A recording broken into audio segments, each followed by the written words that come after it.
안녕하세요. 저는 서울에 사는 60대 여성입니다. 평화롭고 무탈했던 제 인생에 이런 날이 오리라고는 그전에는 단 한 번도 상상조차 해본 적이 없었는데 이런 날이 오네요. 그리고 저는 이 나이에 텔레비전에서만 보던 황혼 이혼이라는 것을 하게 되었고 말이죠. 황혼 이혼 같은 건 텔레비전이나 그런 곳에서만 나오는 남의 이야기인 줄 알고 살았는데 제 일이 되었네요. 사람 인생이라는 것이 정말 한치 앞도 모르는 일 같습니다. 평탄하고 무탈하게 살아온 인생이라고 생각했는데 순식간에 그게 무너지고 사연이 많은 사람이 되어버린 것이 억울하기도 하고 아직도 어이가 없고 화도 나지만 이미 일어난 일 뭐 어쩌겠냐 싶은 마음으로 하루하루를 견뎌내 나가고 있는 중입니다. 이렇게 이야기하니 제가 어떤 일을 당하고 겪었는지 제 주변에 무슨 일이 있었길래 저러는 건지 궁금해하시는 분들이 많으실 것 같네요. 그러면 저는 지금부터 제 이야기를 한번 시작해 보도록 하겠습니다. 저는 두 아이의 엄마이자 또 한 남자의 아내이자 또 얼마 전에는 결혼한 큰애가 아이를 낳아 할머니가 된 평범한 인생을 살고 있었습니다.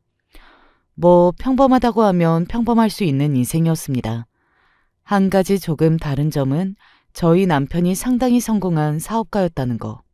그리고 저도 집안에 돈이 꽤나 있어서 평생 돈 걱정을 하지 않고 살아온 정도였습니다. 그리고 저는 이것에 매우 감사하면서 살았어요.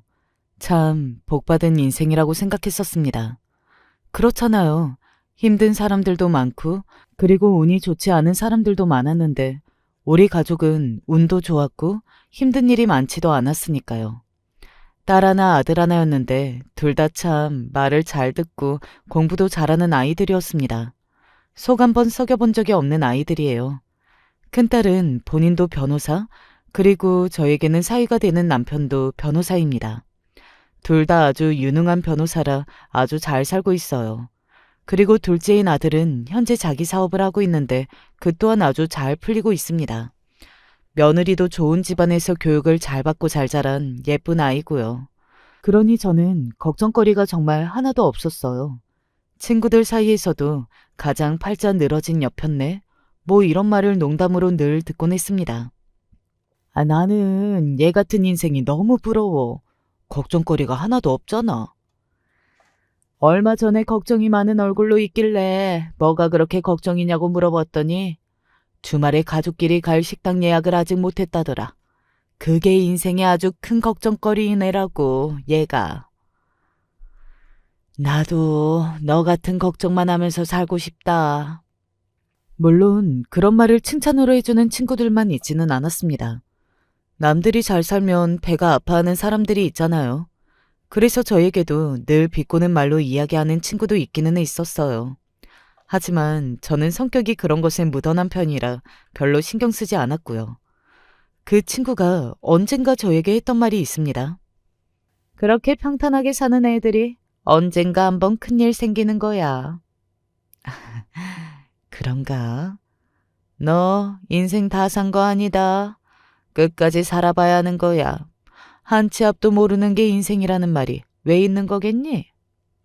뭐 물론 그 말 자체에는 동의했지만 그게 제 일이 될 거라고는 당시에는 단 한 번도 상상조차 해본 적이 없었어요. 왜 모든 사람이 다들 그런 법이잖아요. 남에게는 다 일어나는 일이지만 나에게는 일어날 거라고 생각하지 못하는 거 말입니다. 저도 딱 그런 사람이었고 말이죠. 그리고 무슨 일이 일어나기에는 우리 가족은 너무 평화롭고 평탄했고요.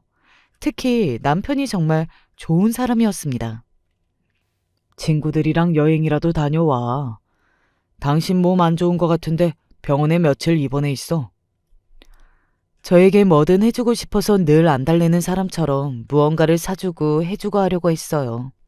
사업하는 사람들은 굉장히 바쁘다고들 하잖아요. 그런데 제가 어디 동창회 같은 곳이라도 나가는 날이면 늘 데려다주고 데리고 오고 그랬고요. 그래서 그 친구가 한 번은 이런 이야기를 했던 적도 있었습니다. 그 이야기에는 제가 욱해서 약간 언쟁이 있었던 것 같기는 하네요. 네 남편 진짜 잘한다. 여자한테 잘하는 게 너무 익숙해. 원체 다정한 사람이라 저 사람은 결혼하는 순간부터 저랬어. 결혼하기 전에 여자 많이 만나본 거 아니야? 글쎄, 그런 이야기는 들어본 적이 없기는 한데. 원래 저렇게 잘해주는 사람을 더 의심해야 하는 거야. 그런 게 어딨어. 잘해주면 잘해주는 거지. 결혼한 지 이렇게 오래됐는데 한 여자만 그렇게 사랑하는 게 말이 되냐? 그리고 사업하는 남자들 주변에 여자들이 얼마나 많은데 너 그러고 있다가 뒤통수 맞아.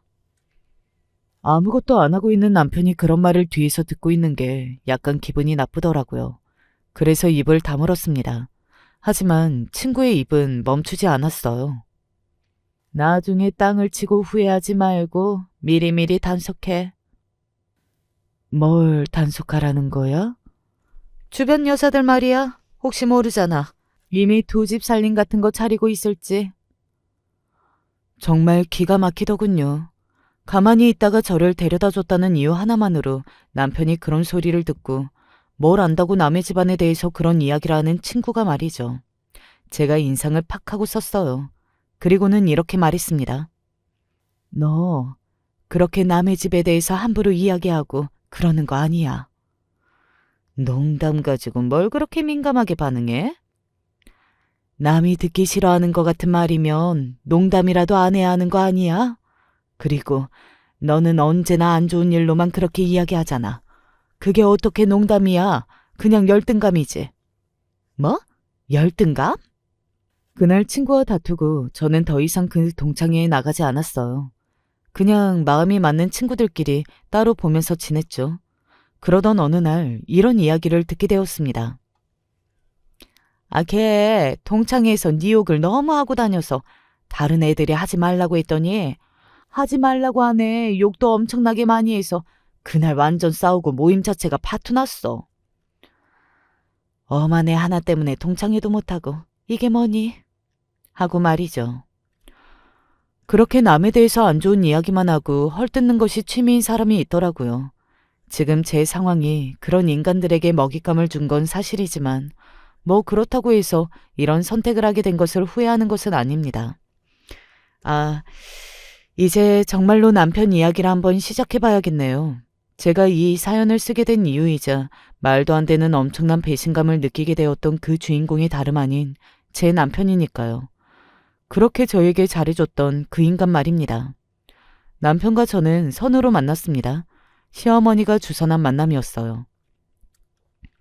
처음 딱 보자마자 우리 며느리감이라고 생각했어. 이상한 게 없었던 건 아니었습니다. 저희 집안도 나름대로 괜찮게 사는 집안이기는 했지만 남편의 집안은 저희 집안과는 비교도 안 되게 부자였거든요. 그런 집안에서 저를 그렇게 며느리로 드리고 싶어 한다는 것이 잘 이해가 되지 않았던 것 같아요.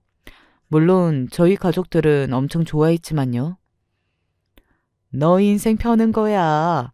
그러니까 따지지도 말고 무조건 가. 라면서 말이죠. 가족들의 손에 이끌려 남편과 만나고 결혼하게 되었습니다. 그 과정에서 이상한 점이 아예 없었던 건 아니었어요.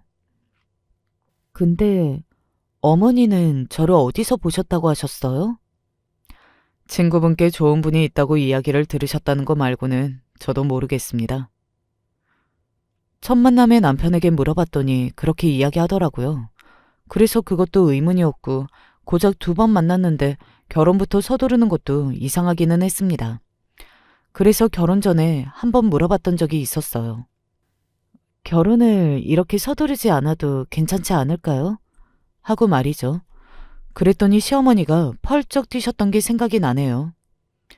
어차피 할 결혼 1살이라도 더 어렸을 때 하는 게 맞지.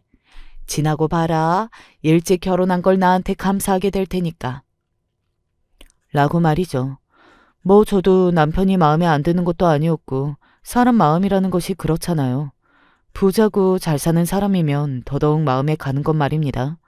인간이라면 어쩔 수 없는 부분이라고 생각해요. 저도 인간이었고 말이죠. 그렇게 저와 남편은 결혼하게 되었습니다. 그리고 잘 살았어요. 결혼을 하고 바로 다음에 딸아이를 낳고 또 얼마 뒤에 아들아이를 낳고 말이죠. 딱 사람들이 바라는 이상적인 가족 구성원이잖아요. 딸 하나, 아들 하나 말입니다. 물론 결혼할 때와 달라진 시어머니의 태도에 조금 힘들었던 적은 있었습니다. 결혼하고 나니 잡은 물고기라고 생각하셨는지 시집살이를 좀 시키셨거든요. 이런 집에 시집와서 이 정도는 해야 하는 거 아니니? 있는 집에 시집와서 편하게 살면서 너는 이런 것도 못하면 어떻게 하니? 둘째는 아들이어야 한다. 아들 아니면 치워. 물론 결혼을 준비하는 과정에서도 시어머니의 성격이 그다지 좋아 보였던 건 아니었지만 결혼하고 나서는 의문이었던 적이 참 많았어요. 이럴 거면 내가 왜 마음에 든다고 하신 거지? 원하시는 좋은 집안의 좋은 며느리감들 찾아서 결혼시키시지 하는 생각이 들 수밖에 없었거든요.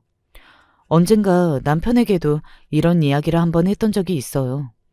남편의 반응이 꽤 인상적이어서 수십 년이 지난 지금도 기억이 나네요. 어머님은 내가 하는 거 하나하나 다 마음에 안 드시는 것 같은데 나를 왜 며느리감으로 생각하셨던 건지 모르겠어. 기대가 크셨던 게 아닐까? 아니, 그렇다고 하기에는 우리 집안이 마음에 안 드는 것 같은 이야기도 많이 하셔서. 그런데 왜 처음부터 나를 콕 집으신 거지? 갑자기 그런 이야기는 왜 해? 갑자기 그런 의문이 들었어. 나를 왜 며느리로 집으셨는가 하는. 당시에는 어머님이 그러고 싶으셨나 보지. 그리고 지금도 좋아서 하시는 말씀일 거고. 그렇게 뭔가 있는 것 같이 생각하고 말하지 마. 그렇게 말하는 남편의 표정이 어딘가 무서웠습니다. 그래서 그날의 그 대화가 더더욱 인상 깊게 남아있고 말이죠. 그 이후로도 시어머니는 저에게 모질게 굴 때가 많으셨어요. 이런 의미심장한 이야기도 지나가듯 하신 적이 있으셨으니까요. 내가 그 일만 아니었어도 아휴 너를 하는 이야기 말입니다. 저는 처음에는 정말 남편에게 대단히 큰 과거 같은 게 있는 거 아닌가 하는 생각을 하기는 했던 것 같아요. 하지만 시간이 지날수록 그런 의심은 적게 되었습니다. 남편이 아이가 태어나면서부터는 정말 저에게 더없이 잘했거든요. 그렇게 사업을 하면서 이렇게 가정적인 남자가 지구상에 또 있을까 싶을 만큼 말입니다. 그래서 어느 순간 미심쩍었던 일들에 대해 다 잊고 살았던 것 같아요.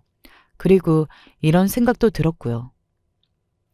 그래, 내가 모르는 일을 궁금해하면서 없을지도 모르는 일에 스트레스 받지 말고 현재를 열심히 잘 살자. 지금 행복하잖아. 하고 말입니다. 그리고 정말로 남편이 잘했으니 그런 생각을 할 수 있었던 거기도 해요. 그렇게 지난날의 미심쩍었던 감정들을 잊고 살았습니다. 아이들이 자라서 대학을 가고 결혼을 하고 아이를 낳을 때까지 말이죠. 긴 세월이었으니 언제 그런 일이 있었나 싶은 생각이 들기도 했고요. 그러다 몇 년 전에 한번 더 그때의 그 미심쩍은 감정을 느꼈던 때가 있었습니다. 다름 아닌 시어머니의 임종 때 말입니다. 내가 너한테 미안한 게 많다. 시어머니가 아파서 누워 계셨을 때 언젠가 그런 말로 입을 여신 적이 있었습니다. 그렇게 생각하실 필요 없어요. 저도 지난날은 다 잊었고요. 저는 지난날 저에게 못되게 구셨던 것을 아직 마음이 품고 계시는 건가 싶어서 그렇게 이야기했었어요. 그런데 시어머니가 제 손을 꽉 잡으시더군요. 그러고는 이렇게 말씀하셨습니다. 언제 어떤 일이 있더라도 내 아들 옆에서 떠나지 말거라. 네? 갑자기 그게 무슨... 약속해다오. 그런 말을 평생 하셨던 분이 아니셨기 때문에 조금 의심스럽기는 했습니다. 하지만 그때는 그냥 가시는 길에 자식이 끝까지 눈에 밟히나 보다. 그래서 앞으로 혹시 잘못하는 일이 있더라도 용서하고 잘 살아라 하는 이야기이지 않을까 하고 이렇게 대답했던 것 같아요. 아범 잘하는데요. 그리고 저희 정말 잘 살고 있으니 그런 걱정 안 하셔도 돼요. 하지만 시어머니는 마음을 놓지 않은 얼굴이었습니다. 나중에 시어머니가 돌아가시고 나서 내내 그 말과 표정이 마음에 걸렸어요. 그래서 상을 다 치르고 나서 남편에게 그 이야기를 했었습니다. 어머님이 돌아가시기 직전에 나 불러서 무슨 일이 있어도 당신 버리지 말고 잘 살라고 하시더라. 갑자기 그런 말씀을 하셔서 놀랐어. 어머님이? 어. 남편은 별말을 하지 않았지만 표정이 어딘가 심상치 않은 표정이기는 했어요. 애써 웃어 보이며 이렇게 이야기하기는 했지만요. 뭐, 앞으로 죄를 짓거든 그걸 염두에 두신 거 아닐까? 하고 말이죠. 그리고 얼마 지나지 않아 저희 가족에게 아주 큰일이 있었습니다. 그날은 제가 약속이 있어서 집에 평소보다 조금 늦게 들어온 날이었어요. 오늘 퇴근이 늦네. 남편이 그날따라 퇴근이 늦다고만 생각했었습니다. 그런데 어딘가 그런 느낌 있잖아요. 불길하고 싸한 느낌 말입니다. 순간적으로 그런 느낌이 확 들더라고요. 그래서 혹시나 싶어 남편의 서재의 문을 열었습니다. 그리고 저는 그 자리에서 비명을 지를 수밖에 없었어요. 여보, 남편이 쓰러진 채 있었던 겁니다. 뇌출혈이라고 했어요. 하지만 남편은 그렇게 크게 출혈이 있었던 것이 아니라 생명에는 지장이 없었습니다. 그리고 크게 후유증도 생기지 않았어요. 하지만 한쪽 손과 다리를 조금 불편해하고 저는 것 같은 게 남게 되었어요. 병원에 있다가 퇴원을 한 남편이 저에게 이런 말을 하더군요. 은퇴해야겠어. 회사는 이제 전문 경영인에게 맡기고. 저는 찬성했습니다. 예전부터 늘 그렇게 하자고 했었거든요. 남편이 일 욕심이 많아서 계속 붙들고 있었던 건데 자기 몸이 그렇게 고장이 나니까 이제는 안 되겠다 싶어진 모양이었습니다. 그렇게 남편은 회사 일을 그만하게 되었어요. 그리고 또 얼마 안 돼서 이런 이야기를 했습니다. 입주해서 집안일이랑 나를 좀 도와주시는 분을 구해야 할 것 같아. 남편이 집에 있는 일이 많아지면서 집안일이 많아지기도 했고 또 몸이 불편한 것도 사실이었으니 저도 그 의견에 찬성했어요. 그런데 그 입주 도우미를 뽑는 과정을 남편이 다 했습니다. 보통 그런 일은 집안의 살림을 하는 아내인 제가 하는 게 맞는 거잖아요. 나를 돌봐줄 사람이니 내가 뽑는 게 맞지. 남편의 그 말에 저도 설득이 되었던 것 같아요. 남편은 워낙 말을 잘하는 사람이었습니다. 사업을 했고 엄청나게 큰 기업체는 아니지만 그래도 회사 하나를 온전히 운영했던 사람이었으니 당연했어요. 그 사람이 본격적으로 누군가를 설득해서 설득되지 않는 사람은 없었으니까요. 아, 이제는 한 명 있네요. 저 말이죠. 아무튼 그렇게 남편이 뽑은 사람은 젊은 여자였습니다. 저는 남편에게 이런 이야기를 했던 것 같아요. 뭐 이상한 일이 있을 거라는 생각이 한 말은 아니었습니다. 힘이 좋은 분을 구하는 게 낫지 않을까? 왜? 당신을 옆에서 도와줘야 하면 아무래도 그럴 것 같은데. 누구를 옆에서 도와주고 하는 것도 다 스킬이야. 제대로 공부한 사람이 하는 게 좋다고 생각했어. 그리고 집안일도 꼼꼼하게 잘할 것 같고. 그리고 말을 이것저것 붙이더군요. 면접을 볼 때 집안 사정을 들었는데 안쓰럽더라. 자기 경험상 그런 사람들이 딱 붙어서 일을 열심히 잘한다고 말이죠. 저는 또 남편의 그 화려한 말발에 그렇구나 하고 넘어갔습니다. 나중에 친구들의 말을 듣고 이건 좀 그런가 싶은 생각이 들었어요. 그래도 옆에 붙어서 평간화하는 사람인데 젊은 여자인 건 좀 그렇지 않아? 아유, 딸뻘인데. 야, 세상에서 제일 믿으면 안 되는 게 남자 아랫돌이야. 그런 사람 아니야. 그런 사람 아닌 거랑 그런 일은 아무런 상관이 없다니까 그러네. 남자들은. 그리고 형편도 안 좋은 여자애라면서. 막말로 그런 애가 작정하고 돈 좀 뜯어내자고 꼬시면 안 넘어갈 남자 있을 줄 알아? 너도 좀 경각심을 가질 필요가 있어. 듣고 보니 그도 맞는 말 같더라고요. 그리고 친구들이 계속 그렇게 이야기하니까 저도 어쩔 수 없이 그런 생각이 들었습니다. 그래서 그 입주 도우미를 유심히 살펴보기 시작했어요. 어디서 우리 보지 않았어요? 저랑 사모님이 볼 일이 어디 있었겠어요. 얼굴이 낯이 익은데. 제가 조금 흔하게 생긴 편이라 그래요. 무엇보다 얼굴이 참 낯이 익었습니다. 어디선가 본 적이 있었나 싶은 생각이 들 만큼 말이죠. 하지만 아니라고 하고 저도 생각이 나지 않아서 그냥 넘겼던 것 같아요. 지금에 와서 돌이켜 생각해보면 그런 식으로 그냥 넘겼던 일들이 참 많았던 것 같아요. 그런 일이 많이 쌓이면 그게 어떤 신호나 다름이 없는 건데 말입니다. 그렇게 어느 정도 지났습니다. 저도 그 입주 도우미에 대한 의심 아닌 의심을 점점 내려놓게 되었던 것 같아요. 일을 정말 야무지게 잘했거든요. 사모님, 오늘은 우산 들고 나가시는 게 좋을 것 같아요. 오늘은 컨디션이 조금 안 좋으신 것 같아서 보양식으로 했어요. 날씨가 추워져서 침대 시트와 이불 바꿨습니다. 말하지 않아도 척척이었습니다. 그렇게 젊은 사람이 살림을 이렇게 잘할 수가 있구나 하는 생각과 함께 남편이 저번에 했던 말이 생각이 나더라고요. 집안 사정이 힘들어 보여서 뽑았다는 말입니다. 그래서 한번 물어봤던 것 같아요. 어머니는 뭐 하세요? 그런데 입주 도우미의 표정이 어딘가 안 좋아지더군요. 아, 실례가 되었다면 미안해요. 아닙니다. 그냥 엄마 생각하면 슬퍼져서 그래요. 엄마가 돌아가셨어요? 그건 아닌데 지금 병원에 계세요. 어디가 많이 아프세요? 네, 그래서 주말마다 병원에 가 있어요. 그런 말을 들으니 마음이 안 쓰일 수가 없더라고요. 어머니가 아프시다는데 말입니다. 그리고 살아온 이야기를 들려주는데 힘들게 산 것 같았습니다. 아버지는 일찍부터 없었고 엄마 혼자서 자신과 동생을 키웠는데 그게 살아내기 쉽지 않았더라면서 말이죠. 공부도 다 할 수 없었고 하면서 그런 이야기를 듣는데 중간에는 저도 모르게 눈물이 나올 뻔했어요. 그래서 그날 생각했던 것 같습니다. 그 친구에게 잘해줘야겠다 하는 생각 말입니다. 그리고 실제로 저는 그 뒤로 그 입주 도우미에게 잘해줬어요.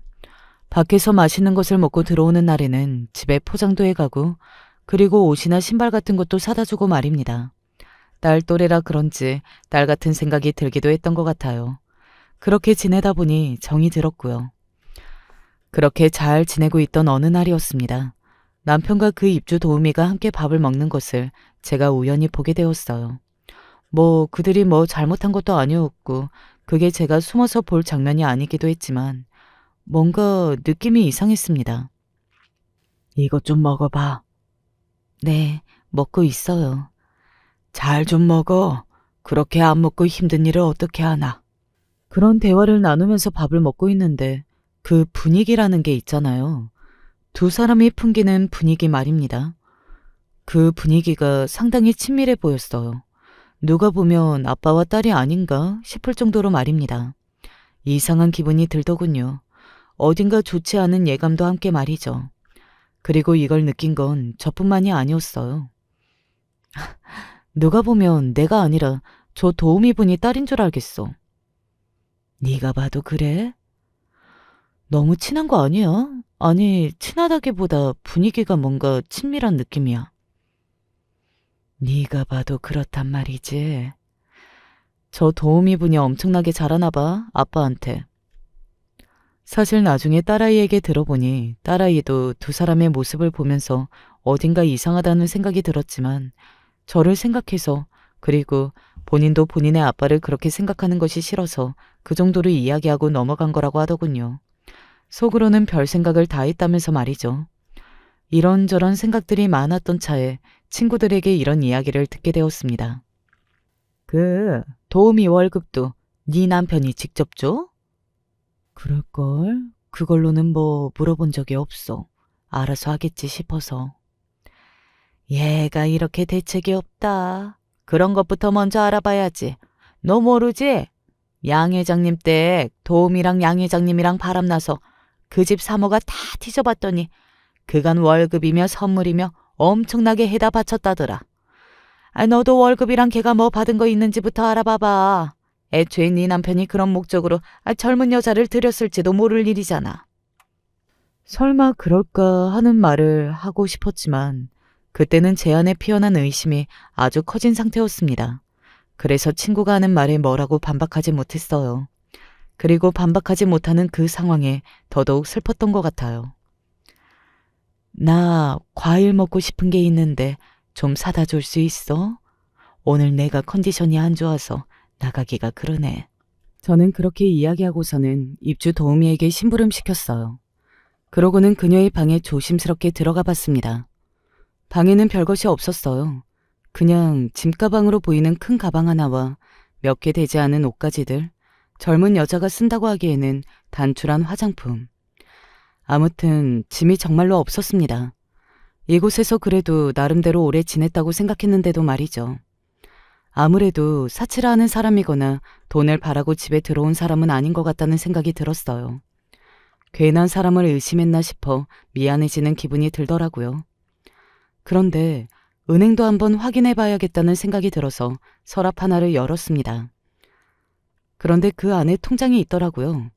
아무래도 일을 시작할 때 들고 온 통장 같았습니다. 그리고 저는 그 통장을 열어본 순간 그대로 주저앉고 말았어요. 아직도 그때의 기분이 생생하게 기억나는 것을 보면 그 순간이 어지간히 충격적이긴 했었나 봅니다. 남편이 입주 도우미에게 다달이 2천만 원씩을 입금하고 있었더라고요. 다달이 말이죠. 아니, 아무리 부잣집이라 하더라도 세상 어느 집안에서 입주 도우미 월급을 2천만 원을 주냔 말입니다. 그건 상식적으로 도무지 이해되는 영역은 아니잖아요. 그 도우미 방에서 나와서 별의별 생각을 다 했던 것 같아요. 하지만 결론은 하나였습니다. 두 사람이 그렇고 그런 사이라는 것 말입니다. 그것 아니고서는 도무지 이 상황이 설명되지 않았어요. 방으로 들어와서 한참을 생각했습니다. 밖에서 도우미가 돌아오는 소리가 들렸고 과일을 사왔다고 지금 드실 거냐 묻는 소리도 들려왔지만 그냥 방에 누워서 이불을 덮고 자는 척을 했어요. 제가 아무런 말이 없자 도우미도 문을 살짝 열어보더니 제가 자는 줄 알고 그대로 나가더군요. 정말 아무런 결론이 나지 않았습니다. 두 사람이 그렇고 그런 사이라고 결론을 내려버리면 너무 쉬운 일이었는데 도무지 그런 생각이 들지 않았어요. 우리 남편이 어떻게 나한테 그럴 수가, 그리고 어떻게 그렇게 더러운 짓을 할 수가 하는 생각과 그간 길지는 않았지만 입주 도우미에게 봐온 모습도 그게 아닌 것 같았거든요.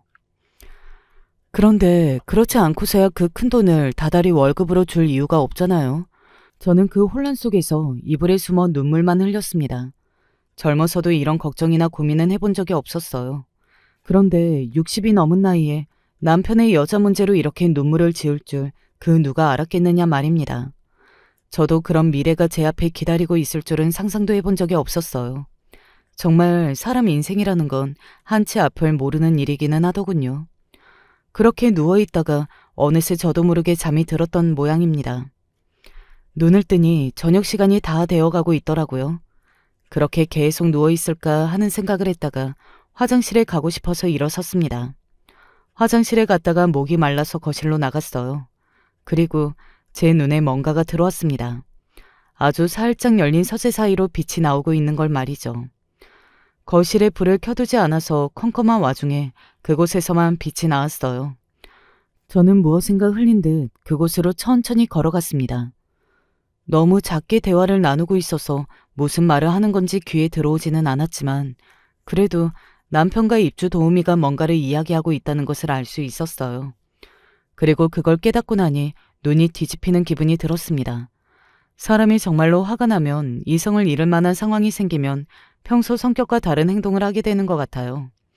평소에 저라면 그렇게 문을 확 열고 소리를 그렇게 질러대지 않았을 테니까요. 저는 문을 확 열었고 그 열린 문 안에 두 사람을 보았습니다. 그리고 그 장면은 너무나 충격적인 장면이었어요. 여보. 사모님. 남편과 입주 도우미는 눈물을 그렁그렁 달고 서로 껴안은 채 서 있었거든요. 저는 무슨 말을 어떻게 해야 할지 머리로 생각도 안 났습니다. 마치 말을 할 수 없는 사람처럼 어버버거리기만 했던 것 같아요. 그리고 저도 모르게 저도 모르는 비명소리가 제 안에서 터져 나왔습니다. 야! 라고 말이죠. 그런 제 소리에 두 사람은 후다닥 서둘러 떨어졌어요. 그리고 입주 도우미는 울면서 손을 내젓기 시작했습니다. 뭔가를 격하게 부정하듯이 말이죠. 아니에요. 사모님이 생각하시는 그런 거 아니에요. 내가 생각하는 게 뭔데? 제가 정색을 하고 그렇게 물었습니다. 제 그 물음에 남편과 도우미는 입을 꾹 다물었어요. 저는 그들을 향해 소리를 질렀습니다. 니들 둘 뭐냐고! 라고 말이죠. 그리고 남편이 모든 것을 포기한 듯 눈을 꾹 감고 한숨을 크게 쉬었어요. 그리고 뭔가 다짐한 듯한 얼굴로 저에게 말했습니다. 바로 이렇게 말이죠. 내 딸이야. 라고요. 생각도 못 해본 대답이었습니다. 한번 바람 쪽으로 생각이 드니까 다른 생각은 들지 않았었거든요. 하지만 딸이라는 대답이 바람을 피우는 여사라는 말만큼 저에게는 충격적인 말이었어요. 그 딸이라는 아이가 제 딸의 또래가 되도록 그 오랜 시간 저는 그 사실을 모르고 있었던 거잖아요. 아무 말을 하지 못하고 입을 떡 벌리고 서 있자 남편이 저에게 다가왔어요. 여보, 미안해. 숨기려고 숨긴 게 아니라. 미안? 지금 미안하다는 말로 넘어갈 수 있는 상황이야, 이게? 남편이 아무 말도 하지 못하고 고개를 숙였습니다. 저는 그런 남편을 향해 다시 소리를 질렀어요. 어떻게 된 일인지 설명해! 라고 말이죠. 그리고 듣게 된 이야기는 그야말로 충격 그 자체였습니다. 그리고 저는 남편에게 엄청나게 큰 배신감을 느끼게 되었고 말이죠. 당신이랑 결혼하기 전에 사랑했던 여자가 있었어. 그런데 부모님도 안 계시고 중학교밖에 안 나온 아무것도 없는 여자였지. 그래서 어머니가 심각하게 반대하셨었어. 그제야 그간 시어머니가 저에게 보여준 모든 태도의 악의가 맞는 것 같은 느낌이 들었어요. 시어머니는 저를 마음에 들어서 며느리로 들인 것이 아니라 흠이 있는 아들, 나중에라도 혹시 그런 과거가 들키게 되면 문제가 없을 집안, 그리고 함부로 도망을 가지 못할 여자를 고른 겁니다. 그것도 정말 어마어마한 배신감이 드는 부분이었어요. 그래도 나는 어머니 뜻을 따를 생각이 없어서 도망을 갔었는데 그렇게 몇 개월을 살다 보니 도저히 안 되겠더라고. 그래서 비겁하게 그 여자를 버리고 다시 집으로 들어온 거지. 어머니는 없다고 생각하고 살라고 하셨고 나도 그렇게 하려고 했어. 그런데 아프고 보니 그게 아니었더라고. 한 번쯤 찾아봐야겠다는 생각을 해서 찾았더니 딸을 낳고 힘들게 살고 있더라고 말이죠. 죽을 병에 걸려서 병원에 누워 있었다는 이야기는 전에 도우미를 통해서 들은 적이 있었는데 그건 바로 알아들을 수 있었습니다. 그래서 나한테 속이고 네 딸을 입주 도우미로 고용을 하고 다달이 수천만 원을 월급으로 준 거라고? 나를 얼마나 바보 취급을 했으면 내 눈앞에서 나를 두고 그럴 수가 있어? 네가 그러고도 지금 나한테 미안해? 그런 짓을 하고 어떻게 미안하다는 말이 나올 수가 있어? 저는 소리를 지르면서 울었어요. 다른 것보다 그것이 가장 상처였습니다. 어떻게 제 앞에 자기 숨겨둔 딸을 불러서 그렇게 지낼 수 있느냔 말입니다. 저를 얼마나 호구 바보 병신으로 알면 말이죠. 당신은 나를 철저하게 무시한 거야. 그게 아니야. 아니긴 뭐가 아니야. 나를 무시하지 않았으면 어떻게 내 눈앞에 둘 생각을 못했어. 알지 못할 거라고 생각한 것도 무시한 거고 알아도 상관없다고 생각한 것도 나를 무시한 거야. 나는 나를 무시하는 사람이랑은 못 살아. 저는 그대로 짐을 싸서 그 집을 나왔습니다. 그리고 딸아이의 집으로 갔어요. 정말 한참을 울었습니다. 딸아이도 모든 이야기를 듣고 당연하게 분노를 했고요. 그 뒤로 한 번도 만난 적 없대? 지 말로는 그렇다고 하는데 모를 일이지. 그 딸이라는 여자는 뭐래? 그냥 미안하다고만 하고 짐 싸서 나갔어. 할 게 뭐니? 딸아이는 어딘가 미심쩍은 얼굴을 했습니다. 이런 일일수록 확실하게 해야 하는 거야. 내가 내일 아빠 만나볼게. 그러더군요. 저는 그러던지 말던지 상관이 없었습니다. 당시에는 너무나 큰 스트레스로 그냥 다 될 대로 되라 뭐 그런 심정이었던 것 같아요. 아무것도 하기 싫고 보기 싫고 뭐 그런 기분 말입니다. 딸아이는 다음날 남편을 만나고 와서는 이러더군요.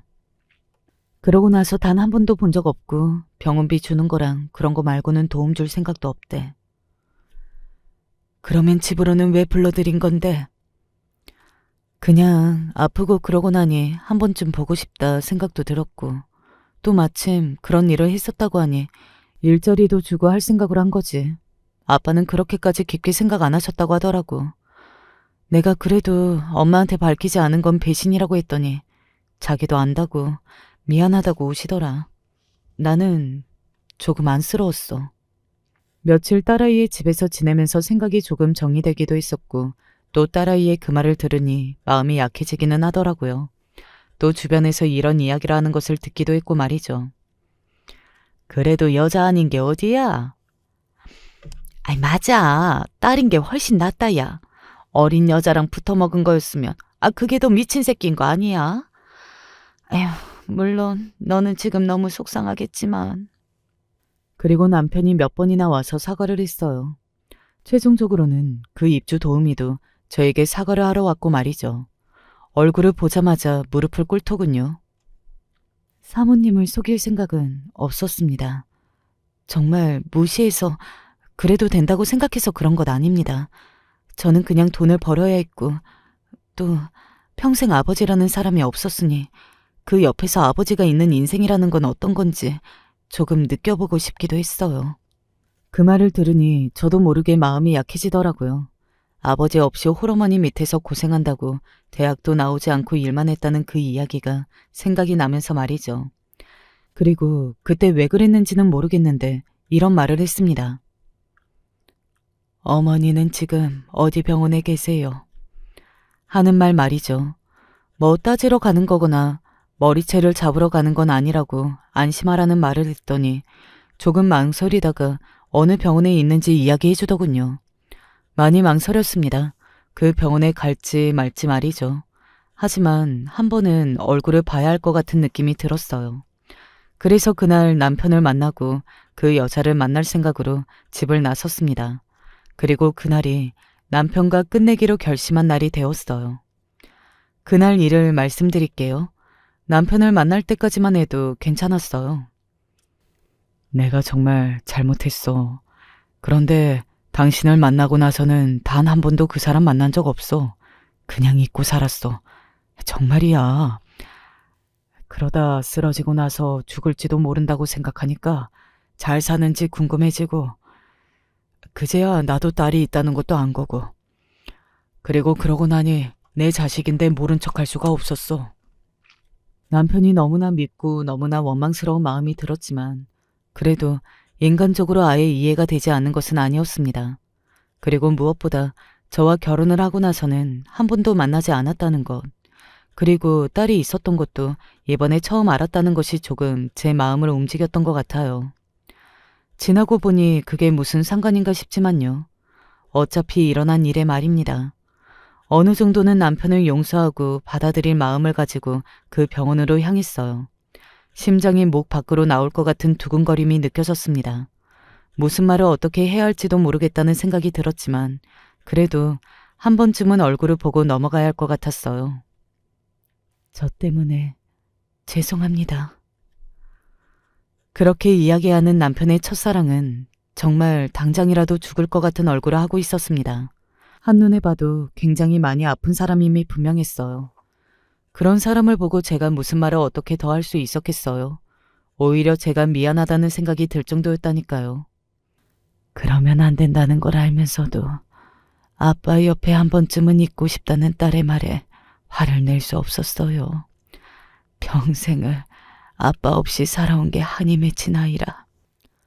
그렇게 말하면서 여자는 울더군요. 저도 모르게 저도 눈물이 나왔습니다. 물어야 할 것이 많았던 것 같은데 생각이 나지 않았습니다. 그리고 그러고 있는 사람한테 무슨 말을 어떻게 하겠어요. 그냥 몸조리 잘하라는 말밖에 말이죠. 시어머니에게 갖은 고초를 다 당한 것 같더라고요. 저도 겪어서 알고 있었지만 그 여자에게 했던 짓들에 비하면 제가 당했던 것은 아무것도 아니라는 생각이 들었습니다. 저는 한참을 그 여자의 이야기를 듣고 있다가 자리에서 일어섰어요. 몸조리 잘하세요. 쾌유를 빌겠습니다. 라고 인사를 하고 나가는데 누군가가 그 병실에 들어왔습니다. 제 아들 또래의 남자였어요. 그 남자는 그 여자를 보고 이렇게 이야기하더군요. 엄마, 하고 말이죠. 뭐 알고 있었어요. 입주 도우미에게 동생이 있다는 걸 예전에 지나가듯 한번 이야기했던 적이 있었으니까요. 하지만 남편이 첫사랑이 그 뒤로 재혼을 해서 낳은 아이라고 생각했습니다. 남편이 그렇게 이야기했고 그 옆에 있던 도우미도 남편이 그렇게 이야기하는 것을 부정하지 않았으니까요. 하지만 그 엄마라고 부르는 남자의 얼굴을 본 순간 그것이 아니라는 것을 한 번에 알 수 있었어요. 그 엄마라고 부르면서 병실 안으로 들어오던 남자의 얼굴이 남편의 젊었을 적 얼굴과 너무나 똑같았기 때문이었습니다. 남편이 들어오나 싶을 정도로 말이죠. 저는 뒤를 돌아봤어요. 그 여자의 당황한 얼굴이 눈에 들어왔습니다. 저는 그 남자에게 천천히 다가갔어요. 아드님? 저희 어머니 친구분이세요? 저희 어머니 친구분이 찾아오신 건 처음인데. 올해 나이가 어떻게 돼요? 저요? 저 올해 28. 저는 그 자리에서 다리에 힘이 풀려 주저앉을 수밖에 없었습니다. 저 아들이 32이었어요. 저희 둘째인 아들이 말이죠. 그렇다는 건 저와 결혼한 이후에도 계속 만나왔고 그 사이에 아들까지 생겼다는 말인 거잖아요. 어디 아프세요? 아버지는 어디 계세요? 저희 아버지요? 아버지는 일주일에 한 번쯤만 오시는데 아버지 지인이세요? 아들과는 이야기가 다 안 된 건지 어떤 건지 술술 나오더군요. 저는 그 자리에서 멍하니 앉아있다가 비틀거리면서 자리에서 일어났습니다. 뒤에서 그 여자가 저를 부르는 소리가 들려왔지만 저는 돌아보지 않았어요. 그리고 그대로 집으로 갔습니다. 당신 왜 이래?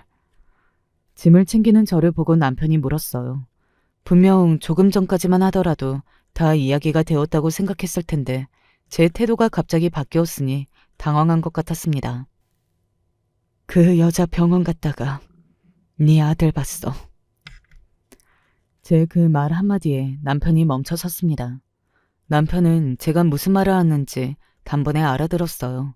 뭐 그렇지 않더라도 확신을 가지고는 있었지만 그런 남편의 태도에 다시 한번 확신을 가졌던 것 같네요. 뭐? 나랑 결혼하고 나서는 한 번도 안 만나? 딸이 있다는 것도 최근에 알게 됐다고? 여보, 그게 아니라. 아니야, 뭐 아닌데. 너랑 같이 생긴 네 아들이 우리 중현이보다 더 어린 아들이 거기 그렇게 버젓이 살아서 움직이던데 뭐가 아니야? 저는 악을 썼어요. 그간 믿어온 남편의 모든 모습이 한순간에 무너지는 기분이 들었습니다. 제 모든 인생을 부정당하는 느낌이 들었어요. 그러니까 제 옆에 있으면서도 단 한 번도 제 남편이었던 적이 없었던 겁니다. 그 사실을 인정하고 받아들이는 게 너무나 힘이 들었던 것 같아요. 여보, 여보라고 부르지도 마, 이 개새끼야. 그렇게 이야기하고서는 남편을 밀치고 그 자리에서 나왔습니다. 그리고 딸아이의 집으로 가서 다시 모든 사실을 이야기했어요. 당연히 딸아이는 엄청나게 크게 분노했습니다. 특히 동생보다 어린 자식이 있다는 지점에서 배신감을 대단히 크게 느낀 것 같았어요. 입장을 바꿔놓고 생각해보면 저라도 그랬을 것 같기는 하더라고요. 자식으로서 자신의 존재를 부정당하는 느낌. 딸은 딱 그 느낌이 들었다고 했습니다. 저는 남편과 이혼하기로 했습니다. 평생을 저를 속여온 남자와 더 이상 어떻게 살 수 있겠어요. 얼굴을 보는 것만으로도 구역질이 날 것 같은 기분이 드는데 말이죠. 더 이상 얼굴을 볼 수가 없었습니다. 남편은 처음에는 굉장히 완강히 이혼을 하지 않겠다고 했어요. 여보, 내가 잘못했어. 거짓말한 거 너무 미안해. 처음에는 그렇게 잘못을 빌다가 나중에는 이 나이에 무슨 이혼이야. 그냥 따로 살자. 이렇게 뻔뻔하게 나오는 것을 보고 내가 알던 사람이 맞나 하는 생각마저 들더라고요. 나중에 알게 된 사실인데 남편에게 유책 사유가 너무나 확실하게 있어서 소송으로 가면 이혼이 성립될 가능성이 100%인데다가 함께 살아온 시간이 길어서 재산 분할을 해야 할 액수가 많다고 하더군요. 아마도 남편이 그 돈 때문에 이혼을 하지 말자고 한 것 같다고요. 사람은 왜 극악의 상황이 되면 그 사람의 본성을 알게 된다는 말이 있잖아요. 이혼을 하는 과정에서 남편의 본성을 알게 되었던 것 같아요.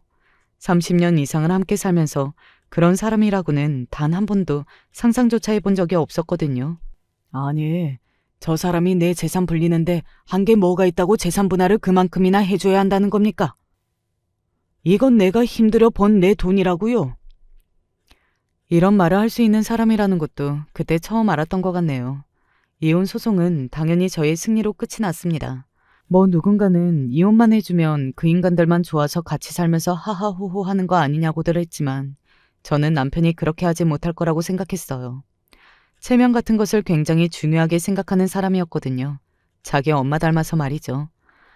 그리고 설사 그렇다고 한들 그것을 위해서 제가 불행해지고 싶지 않았습니다. 옆에 있는 것만으로도 진저리 처지기 싫은 사람 곁에서 남은 인생을 살기 싫었어요. 저를 위해 한 이혼이었습니다. 뭐 그로 인해 남편도 불행해졌으니 일석이조인 셈이죠. 남편은 딸아이와 아들아이에게도 버림을 받았어요. 자식들에게 용서를 빌었지만 앞으로 아버지의 얼굴 보고 사는 일이 없었으면 좋겠다는 말만 들었죠. 아이들이 상당히 배신감이 커 보였습니다. 말년에 외롭게 살아봐. 가족도 없이. 제가 남편에게 할 수 있는 최고의 복수라고 생각합니다. 그리고 남편도 어쩌면 그것을 가장 두려워했을 거라고 생각해요. 몸이 아픈 사람이니 더더욱 말이죠. 막말로 그 집 자식들이 남편에게 잘해봐야 얼마나 잘하겠어요. 진짜 자신 옆에서 키워준 아빠도 아닌데 말이죠. 남편이 아이들에게 몇 번 더 연락해서 미안하니 어쩌니 한 것 같았지만 아이들은 그 사과를 받아주지 않은 것으로 알고 있습니다. 앞으로 어떻게 될지는 모르겠지만 저는 아이들에게 강요는 하지 않을 생각입니다. 그래도 본인을 낳아준 부모 중 한 명이기는 하잖아요. 천륜이 끊어내기 쉬운 것도 아니고 말이죠. 어쨌든 얼마 전 남편의 생일을 남편은 굉장히 우울하게 보냈다는 이야기만 지인을 통해서 전달받았습니다. 매년 저와 자식들과 파티하면서 보냈었거든요. 아마 그때 실감을 했겠죠. 다시는 돌아갈 수 없다는 것과 그 과거가 얼마나 소중했던 과거였는지 말입니다. 저는 이제 제 인생을 살려고 합니다. 집도 얻었고 또 최근에는 영어 학원도 다니고 있어요. 혼자 외국에 여행을 다녀오는 것을 언젠가 해보고 싶어서 말이죠. 그렇게 하나 둘 하고 싶은 것들을 생각하고 배우고 해보고 하다 보면 언젠가 이 상처가 옅어지는 날도 오겠죠. 그렇게 하루하루 열심히 행복하게 살 생각입니다. 제 이야기는 여기까지입니다. 어떻게 들으셨는지 모르겠네요. 저는 일평생 믿고 의지하며 살았던 사람에게 배신당하는 것이 이렇게 힘든 일인지 몰랐었거든요. 혹시 주변에 저처럼 누군가에게 배신을 당하신 분이 있다면 옆에서 많이 위로해 주셨으면 좋겠습니다. 이거 생각보다 많이 힘들더라고요. 저는 자식들에게 있어서 잘 이겨내고 있지만 말이죠. 마지막까지 제 사연을 들어주셔서 감사합니다. 아마 많은 분이 함께 화를 내주셨을 거라고 생각해요. 그것도 감사합니다. 살아보니 가족과 건강이 정말 소중하고 중요한 거더라고요. 이 사연을 들으시는 분들의 가정에는 늘 평화가 가득하기를 바라겠습니다. 그리고 언제 어디서나 늘 건강하시고요. 안녕하세요. 요즘 저희 집안에 정말 좋은 일이 있어서 이렇게 사연을 보냅니다. 많은 분들이 욕할 수 있을 부분이긴 한데, 저는 좋게 좋게 생각하렵니다. 우리 가족만 행복하면 되니까요. 인연은 하늘에서 점지어 준다고 하잖아요. 오늘 그 말에 딱 어울리는 사연이 될 것 같아요. 글을 쓰기로 하긴 했지만 사실 이야기를 어디서부터 어떻게 시작하는 게 좋을지 잘 모르겠네요. 일단 제 소개부터 먼저 하는 게 맞을 것 같아요. 전 결혼한 지 1년쯤 된 새댁 아닌 새댁입니다. 전 1년 전에 저와 참 비슷한 점이 많은 남편과 결혼했습니다. 사소한 취향은 달랐지만 성향이 너무나도 비슷했어요. 남편과 저는 가정 환경부터 참 많이 닮아 있었습니다. 전 홀아버지 밑에서 성인이 될 때까지 자랐고 제 남편은 홀어머니 밑에서 성인이 될 때까지 자랐습니다. 살아가면서 각자 엄마와 아빠의 빈자리를 때때로 느끼면서 살았지만 티를 내지 않았다는 것도 같았죠. 요즘에야 어떤 이유든 엄마나 아빠 한쪽만 있는 게 그렇게 이상한 건 아닌데 예전엔 그렇지가 않았었잖아요. 알게 모르게 수근수근 차별하기도 쉬웠죠. 고등학교 때 담임 선생님이 차별 비슷한 걸 하셨던 것도 생각나네요. 그때도 어이가 없어서 바락바락 대들곤 했는데 지금도 가끔 생각나면 선생이 되어서 애를 차별이나 하다니 싶어서 한심함에 웃고는 하네요. 남편도 비슷한 일을 겪었었대요. 중학교 때 담임이 자기를 그렇게 싫어했다면서 격하게 동감하던 게 눈에 선해요. 저도 남편도 아버지 어머니가 걱정하실까봐 티를 낸 적은 없는데 나름 힘든 시절을 겪었던 것도 똑같더라고요. 남편과 저는 같은 직장에 다니던 입사 동기였어요. 아무래도 같은 신입사원의 입사 동기였다 보니 힘들거나 어려운 일이 있을 때 서로 이야기하곤 했습니다. 퇴근길에 같이 한잔을 하러 가기도 하고 속 이야기를 털어놓기도 하고. 나 사실 아버지만 계시거든. 내가 어렸을 때 어머니가 돌아가셔서 아버지가 나를 혼자 키워주셨어. 외동딸로 완전 금지 오겹으로 컸다? 나돈데. 나는 어머니만 계셔. 내가 어렸을 때 아버지가 돌아가셨대. 아, 진짜? 되게 신기하다. 너랑 이런 것까지 비슷할 줄 몰랐는데. 그러게. 우리 진짜 잘 맞는다. 이러다가 결혼까지 하는 거 아니야? 야, 결혼은 무슨 결혼이냐? 사귀지도 않는데. 그러다 보니 이 사람 나랑 참 비슷하네 싶어서 마음이 열리니까 사귀게도 되고 또 이렇게 결혼까지 하게 되었네요. 1년이 지난 지금까지도 결혼에 대해 후회하거나 잘못했다는 생각을 가져본 적이 없을 만큼 남편은 제게 잘해줍니다. 저도 그만큼 남편에게 잘하려고 노력하고 있고요. 결혼을 하고 나서 단 한 번도 언성을 높여서 싸운 적도 없고 싸울 일도 없었고 천생연분이라는 게 이런 걸 말하는 걸까요? 사실 저와 제 남편의 이야기를 하자면 모든 장을 채울 수 있을 것 같지만 저희 부부 이야기는 여기까지만 하고 넘어갈게요. 제가 오늘 쓰려고 했던 이야기는 저희 부부의 이야기가 아니라 제 아버지와 시어머님의 이야기입니다. 막상 쓰려니까 많은 분들께서 어떻게 생각하실지 걱정부터 되네요. 제 아버지에 대해서부터 이야기할게요. 저희 아버지는 제가 5살이 된 이후부터 지금까지 홀로 저를 키워오셨어요. 어머니가 제가 5살 때 교통사고로 돌아가셨거든요. 너무 어렸을 때라서 그때 일은 잘 기억이 안 나는데 어머니 기일이 다가오면 아버지께서 슬퍼 보이셨던 건 기억이 나요. 아버지는 당신 나름대로 어머니의 빈자리를 채우시려 무던히 많은 노력을 하셨습니다. 소풍날이면 서툰 솜씨로 김밥을 싸주시기도 하고 당신 출근도 바쁘셨을 텐데 매일매일 저를 학교에 데려다 주시고 퇴근길에는 무조건 선물을 하나씩 사오셨어요. 퇴근이 늦는 날엔 제 머리맡에 선물이 놓여 있어서 항상 아버지가 늦게 오시는 날이면 내일은 무슨 선물이 옆에 놓여 있을까 기대에 차서 눈을 감기도 했습니다. 그렇지만 또 그때는 집에 어머니가 계시는 게 당연한 시대였잖아요. 가끔 친구 집에 놀러 가거나 하는 일이 생기면 어머니가 반겨주시는 거. 그런 게 좀 부럽긴 하더라고요. 전 집에 가면 아무도 없거나 가뭄에 콩나듯 할머니께서 우리 강아지 왔어? 하고 반겨주시는 게 다였거든요. 그런데 아버지께는 한 번도 그런 말을 해본 적은 없었어요. 어린 마음에도 아버지가 들으면 슬퍼하실 것 같다는 생각이 들었거든요. 지금 생각해도 잘한 결정이었던 것 같아요. 그때 말을 했더라면 생각만 해도 아찔하네요. 어쨌든 그런 추억들이 쌓여서 아버지와는 지금도 친구 같은 사이로 잘 지내고 있습니다. 할머니께서는 가끔씩 재혼을 권하시기도 했다고 들었는데 아버지는 아이가 있는데 무슨 재혼이냐며 단칼에 거절하셨다고 들었어요. 아버지께서 다소 대쪽 같은 성정을 가지고 계시거든요. 그리고 이제 저희 시어머니 이야기를 할게요. 남편 이야기를 들어보면 시어머니도 아버지와 비슷한 삶을 사셨던 것 같아요. 남편이 3살 때 아버님이 심장마비로 돌아가시고 그 뒤로 남편을 홀로 키워오셨대요. 처음에는 소일거리를 모아서 하시다가 나중에 식당을 차리셨다고 하더라고요. 어머님 손맛이 아주 좋으시거든요. 가게도 엄청 잘 됐었는데 아침에도 손님이 많았대요. 남편이 고등학생 때 매일 가게에서 아침을 먹고 등교해서 잘 안다나? 그러더니 어머님 손맛 자랑을 엄청 하더라고요. 그리고 어머님께도 재혼하란 이야기를 많이 하셨대요. 심지어 하루는 아버님 쪽 할머니, 그러니까 시할머니께서 아이는 내가 키울 테니까 너는 새 인생 살아라. 그런 말을 하셨다고 해요.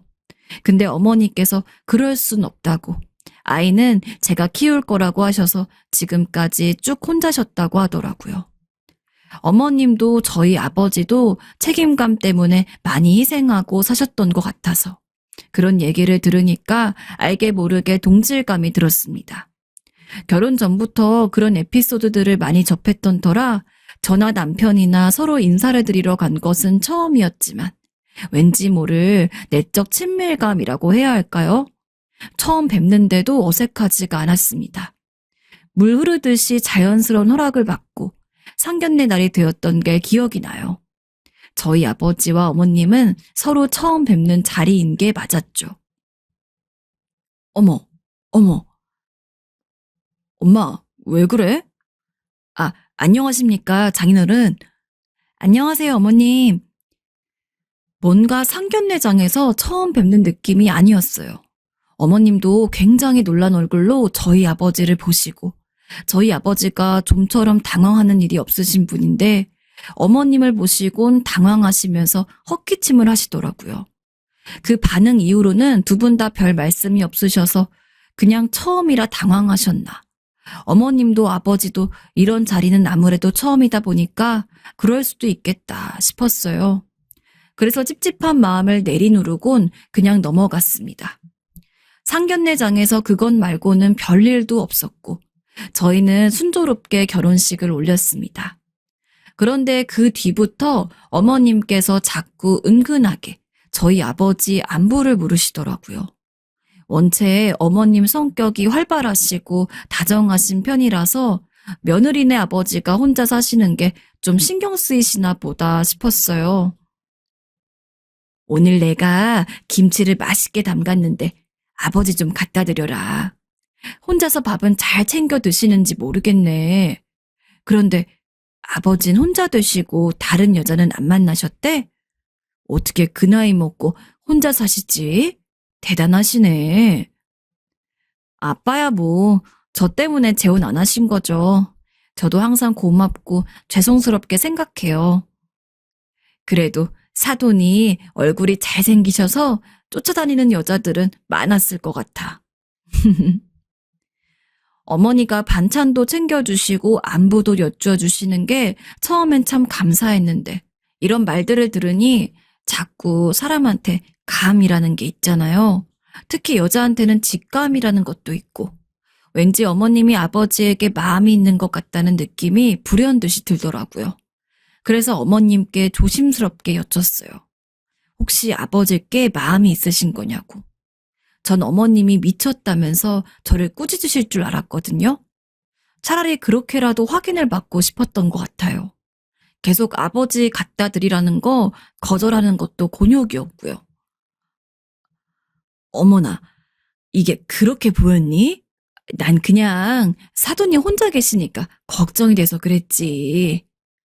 아, 어머, 그랬구나. 죄송해요, 어머님. 제가 괜한 오해를. 근데 아가, 어차피 둘 다 혼자인데 그런 것도 뭐 어떠니? 네? 장난이다, 장난. 얘는 참 장난도 못 치니? 놀라기는. 어머님이 장난이라고 하긴 하셨는데 아무리 봐도 진심이신 것 같아서 고민하다가 아버지께 말씀드렸어요. 아무래도 어머님이 아버지한테 좀 마음이 있는 것 같다. 그랬더니 아버지가 정색을 하시면서 그런 말 하지 말라고 하시는 거예요. 너 지금 무슨 말 같지도 않은 말을 하고 있는 거니? 지금 내가 사돈이랑 뭐라고? 누가 들을까봐 무섭다. 다신 그런 말 입 밖에도 꺼내지 말아라.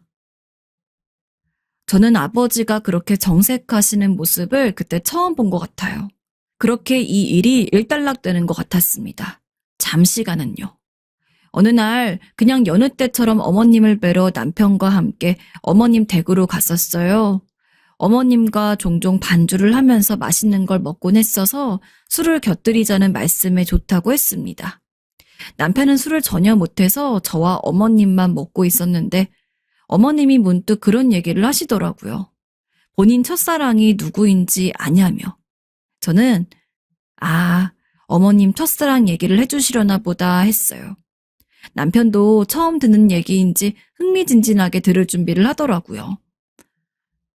성정이 워낙 대쪽 같고 아닌 건 아니라고 말할 줄을 알아서 많이 좋아했었는데 고등학생 때 만나서 22살까지 만나다가 헤어졌었지. 우와, 오래 사귀셨네요? 그렇지. 내가 너무 사랑했었지. 아빠 말고 다른 남자 얘긴 처음 듣는 얘긴데. 신기하네. 그래서 왜 헤어진 거야? 난 아빠가 엄마 첫사랑인 줄 알았는데. 아니었네. 기억이 잘 안 나는데 아마 사소한 걸로 다퉈서 헤어졌을걸. 그 나이 땐 다 그렇잖니. 혹시 동창회 같은 데에서 만나셨어요? 동창회는 아니지만 만나기는 했지. 언젠가 한 번은 만날 수도 있겠다 했지만 그런 곳에서 만날 줄은 꿈에도 몰랐지 뭐니. 우리가 인연이긴 인연이었나 봐. 어디서 만났는데? 어머님은 한숨을 한번 쉬시고는 술을 들이켰습니다. 그리고 착잡한 얼굴로 저를 보고는 말씀하셨어요. 상견례장에서 지혜 너희 아버지가 내 첫사랑이었다. 네? 저희 아버지요? 그 말을 듣는데 맥이 탁 풀렸습니다. 그간의 어머님의 행동이 이해가 가면서 아버지가 정색까지 했던 이유가 그거구나 싶었어요. 상견례장에서 뭔가 알고 있던 것 같은 느낌도 그거였구나 싶어서 앞뒤가 맞는 느낌이었습니다. 어머님께선 그리고 덧붙이셨어요. 상견례 후에 따로 연락을 했었는데 자식들에게는 비밀로 하는 게 좋지 않겠냐고 말이 오갔다고요. 어머님께서도 수긍하셨었는데 가만히 생각을 해보니까 이제 우리 인생을 살 때도 된 거 아니냐면서 뭐 어떠냐고 은근슬쩍 아버지께 대시를 했대요. 남편이랑 저한테도 은근하게 티를 내셨던 거고 남편은 워낙 눈치를 할 게 없어서 전혀 몰랐고 아버진 그걸 어느 정도 알고 계셨지만 워낙 성격이 진중하고 대쪽 같으신 터라 그럴 수 없다고 피하셨던 거예요.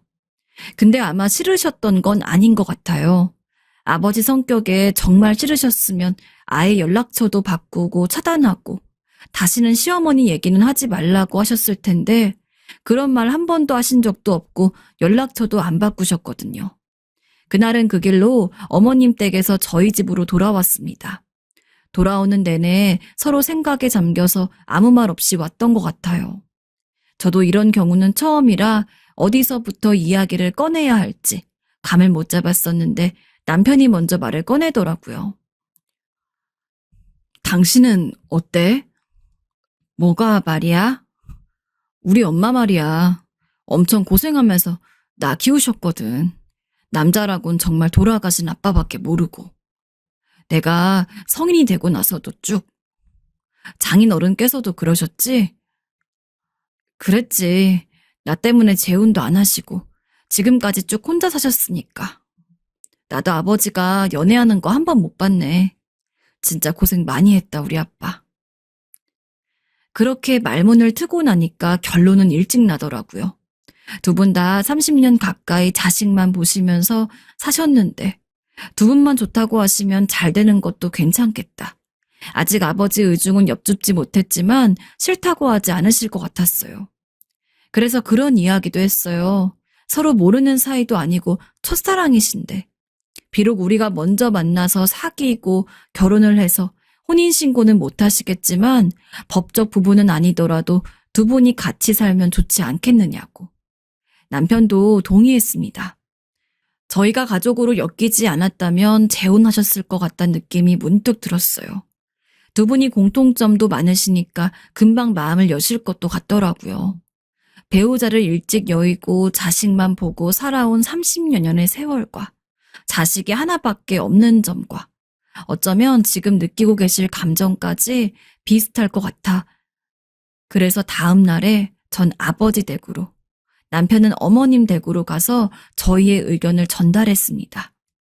저희는 아버지와 어머님이 잘 되어도 아무런 불만이 없다.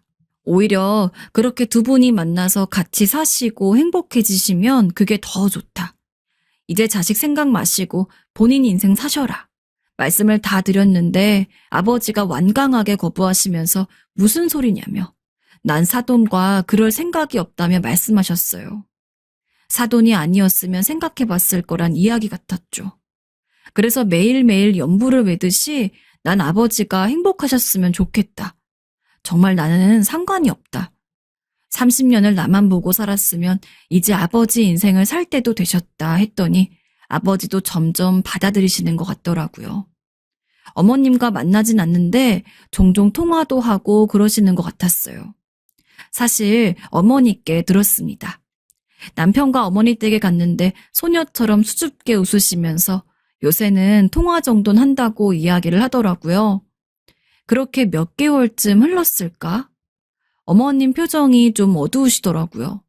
평소엔 참 소녀같이 웃으시면서 저희를 반겨주셨는데 힘없이 웃으시면서 들어오라고 하시길래 참 걱정이 되어서 이유를 여쭤보니까 아버지랑 통화는 여전히 하는데 만나잔 이야기에는 묵묵부답으로 일관을 하신다고, 그냥 자기가 너무 연락하는 걸 좋아하는 것 같으니까 마지못해 받아주는 것 같다면서요. 그런데 제가 보기엔 아니었습니다. 가끔 아버지 댁에 갈 때마다 어머님 이야기를 꺼내면 아닌 척 하시면서 기분이 좋아 보이셨거든요. 어머님이 아직도 곶감 같은 거 좋아하냐고 묻기도 하셨고, 만나잔 말에 묵묵부답으로 일관하신 건 막상 만나시려니 쑥스러워서 그러셨거나 계기가 없어서 망설이신 것 같았어요. 그리고 처음에 말했듯이 사돈이란 이유도 한몫할 거고요. 여보, 일을 어떻게 하지? 그 때문에 저와 남편이 머리를 모아 생각해 보았어요. 둘이 뭔가를 이렇게 열심히 생각한 건 오랜만이었죠. 아무리 저희가 괜찮다곤 했지만 원래 성격이라는 게 어디 가는 건 아니잖아요. 그래서 계기를 생각하니까 역시 저희가 자리를 마련하는 것만큼 확실하고 쑥스럽지 않은 일이 없는 것 같았어요. 어머님과 단둘이 만나는 것도 아니라서 그냥 명목상으로도 가족 식사 자리였으니까요.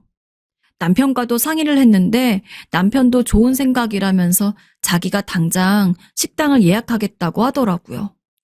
저한테 티는 안 냈지만 어머님 표정이 어두우신 걸 보고 마음이 많이 안 좋았었나 봐요.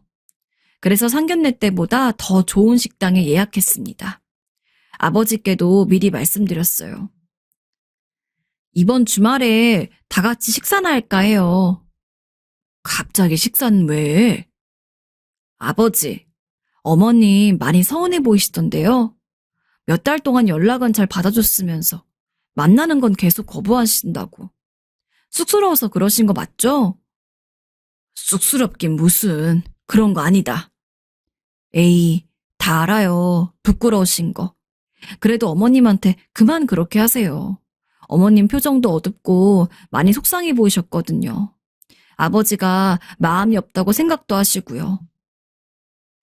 아버진 그 말을 듣고 생각에 좀 잠기신 것 같았습니다.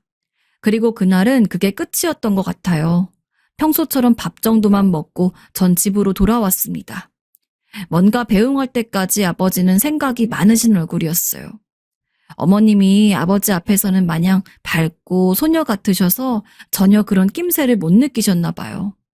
지금이라도 알려드린 게 다행인 것 같기도 했어요. 남편에게도 이야기를 했습니다. 어머님이 힘든 티를 아버지 앞에서 안 내셔서 아버지도 그걸 모르셨던 것 같다고. 아마 달라지실 것 같다고.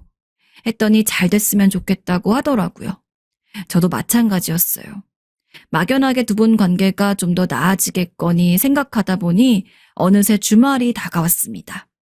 전날 밤에 아버지께 전화해서 넌지시 멋지게 차려입으셨으면 한다 이야기했거든요. 아버진 뭘 멋진 옷이냐 시큰둥한 반응이셨는데 제가 첫 월급으로 사드렸던 정장을 빼입으셨습니다. 참 솔직하지 못하시죠? 문득 어렸을 때가 생각났는데 저 어렸을 때는 아버지가 이러시지 않았던 것 같아요. 표현도 많이 하시고 그랬었는데 표현할 사람이 저밖에 없어서 다른 사람한테는 무뚝뚝해지신 것도 같아요. 결국 세월이 아버지를 이렇게 무뚝뚝한 사람으로 만든 거죠.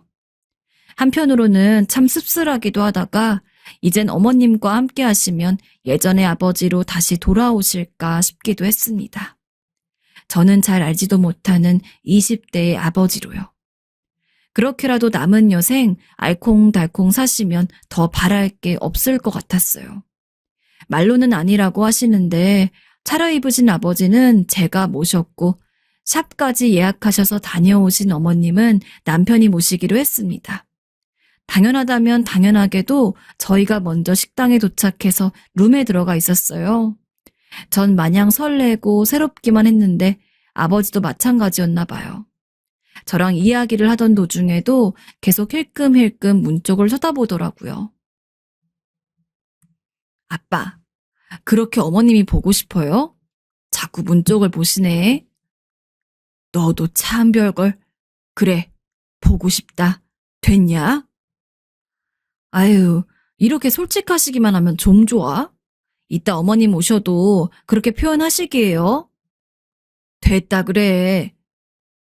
그렇게 실없는 얘기를 하면서 한참을 기다렸을까. 문소리가 들렸습니다. 드르륵 하고 열리는 그 소리요. 저도 아버지도 반사적으로 문 쪽을 쳐다봤는데 너무너무 놀랐습니다. 어머님이 참 소녀처럼 아름다우셨거든요. 사진으로 배웠던 어머님의 젊을 적 모습만큼이나요. 아버지는 어머님 모습을 아무 말 없이 가만히 보시기만 하더니 자리에서 일어나셨어요. 아버지가 일어나실 거라고는 생각을 못해서 조금 당황했던 것 같아요. 혹시 나가시려는 건가? 그런 생각까지 했었네요. 그런데 다음 말은 정말 아무도 예상하지 못한 말이었습니다. 미안하다, 숙자야. 아버지. 아버진 그대로 어머님께로 다가가 어머님의 손을 꼭 붙잡으시고는 나지막한 목소리로 사과하셨습니다. 그동안 참 많이 미안했다고. 글자 하나하나에 미안함이 새겨진 것처럼 아버지의 마음이 진심이라는 게 느껴졌어요. 저만 느낀 것은 아니었는지 어머님도 눈물을 글썽이기 시작하더라고요. 혹시나 해서 남편 쪽을 봤더니 남편도 표정이 일그러진 채로 괜히 다른 곳을 보며 딴청을 피우고 있었습니다. 숙자야, 내가 살면서 성격이 많이 변했지? 지혜 남 부럽지 않게 혼자 키운다고 그렇게 변했어. 네가 그런 모습에 상처를 받을 줄은 몰랐다. 민철아, 옆에서 연락해보라고 해서 의무적으로 대답하고 그랬던 게 아니야. 나도 남은 여생 함께 할 수 있다면 그렇게 하고 싶어. 말로 하면 이렇게 쉬운데 하기까지가 참 오래 걸려서 미안해. 그 말을 들으시던 어머님께서 결국 눈물을 흘리시더라고요. 저희한테도 많이 티를 안 내셨어서 그렇지 마음고생이 심하셨을 거예요. 남녀관계에 있어선 사실 자식들한테도 말하기가 뭐한 이야기잖아요. 얼마나 소가리를 하셨을까. 자꾸 어머님께 이입이 돼서 저도 눈물이 막 나더라고요. 그렇게 눈물을 닦느라 정신이 없었는데 옆에서 훌쩍이는 소리가 들렸습니다. 남편도 이 상황이 감동적인 건지 슬픈 건진 모르겠지만 눈물을 엄청 흘리고 있더라고요. 조금 이상하게 들릴 수도 있는데 다들 같은 마음이구나 싶어서 마음이 참 좋았어요. 온 가족이 우는데 그런 생각을 하는 것도 지금 생각해보면 웃긴 거지만 그때는 그랬습니다. 식사는 결국 먹는 둥 마는 둥 하고 말았어요. 울다가 밥 먹으면 체한단 말도 있잖아요. 이 좋은 날 체하면 안 되니까 대충 먹고 끝냈습니다. 아버지와 어머님은 식사 내내 한 손을 꼭 붙잡고 계셨어요. 저희 부부는 흐뭇하게 그걸 바라봤고요. 어머님은 호호 웃으면서 저희한테 손을 보여주시려고 했는데 아버지께서 부끄러우신 듯 자꾸 손을 테이블 아래로 숨기시더라고요. 그 모습도 어찌나 보기가 좋은지 그리고 그날 이후로는 어머님께는 항상 웃음꽃이 피어 있고 아버지도 예전에 표현하시던 모습을 점점 찾아가시는 것 같아요. 두 분이 커플룩 맞춰 입으시라고 선물도 드렸는데 부끄러워하시는 기색도 없이 잘 입고 다니시더라고요. 다른 사람들이 보면 여기가 무슨 할리우드도 아니고 무슨 짓이냐. 집안 꼴 잘 돌아간다. 그런 식으로 이야기를 하겠지만 저희 부부는 상관하지 않으려고 합니다. 두 분의 삶을 돌아보면 온통 저희 둘 때문에 하셨던 고생뿐입니다. 자식 없었으면 재혼이라도 해서 잘 먹고 잘 살았을 텐데 자식이 있다고 이성은 쳐다도 안 보면서 살아온 지난 세월 솔직히 어머님도 아버지도 눈에 들어오는 사람이 아예 없었겠어요. 있었는데도 없었던 척 하셨던 거지. 전 이제라도 연애하실 거 하시면서 남은 여생을 행복하게 사셨으면 좋겠습니다. 자식 때문에 감정을 숨기고 사시는 일은 이제 없었으면 해요. 두 분만 행복하다면 저희 자식들은 어떤 것도 감수할 수 있거든요. 제 이야기는 여기까지입니다. 부디 이걸 보시는 여러분들께서 저희 부부와 어머님, 아버지의 행복을 빌어주셨으면 좋겠습니다. 긴 글 읽어주셔서 감사합니다. 안녕하세요. 인생이 왜 이리 서러울까요? 가장 소중한 걸 잃어버려서 요즘 삶에 낙이 없습니다. 하루하루가 우울하고 해 뜰 때 눈 떴다가 해질 때 눈 감는 무료한 생활만 계속하고 있습니다. 이미 늙어서 쓰지도 못할 몸, 하루빨리 저 세상으로 가고 싶은 마음뿐이네요. 제 이야기 좀 끝까지 들어주세요. 다신 제 인생에서 결혼할 일은 없을 거라고 생각했습니다. 제 첫 남편은 정말 인간 쓰레기나 다름이 없었거든요. 매일같이 술이며 도박에 찌들어 있던 것은 물론이고 돈 한 푼 벌어오지 않고 오히려 제가 밖에 나가서 돈도 벌어오고 집안일도 다 해주기를 원했습니다. 대체 제 팔자에 무슨 일이 있었길래 그런 놈을 만나게 되었는지. 애초에 결혼 자체도 그리 원하지 않았던 상황에서 기껏 부모님 성화에 못 이겨 어거지로 결혼했더니 남편 놈은 저러고 있고 속이 터지지 않을 수가 없었습니다.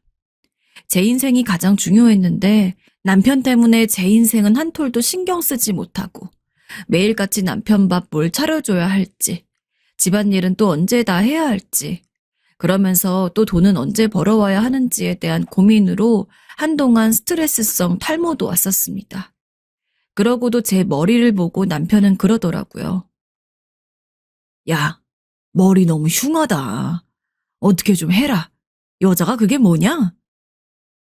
뭐라고? 당신 지금 그게 말이야 뭐야? 아니, 여자로서 관리 좀 하라고. 제가 얼마나 고생을 했는지 이 정도만 봐도 아마 충분히 아실 겁니다. 그나마 결혼한 지 1년 만에 남편과 이혼을 할 수 있었던 것이 불행 중 다행이라면 다행이겠습니다. 저한테 금방 질린 남편은 참다 꺼낸 제 이혼 요구를 아무렇지 않게 들어줬습니다. 물론 그동안 제가 고생한 비용에 대해서 단 한 푼의 위자료도 받지 못했어요. 하지만 전 그 당시 순수했던 건지 뭔지 위자료가 중요하지가 않았습니다. 사람이 너무 큰 시련을 겪다 보면 그런 생각이 드는 건지 단지 그런 놈으로부터 제 인생이 드디어 해방되었다는 것이 제일 중요했거든요. 이제 다시는 결혼 같은 거 하지 않을 거야. 남자도 안 만날 거야. 첫 남편 만나고 정말 남자란 족속을 다 믿을 수가 없겠더군요. 물론 압니다.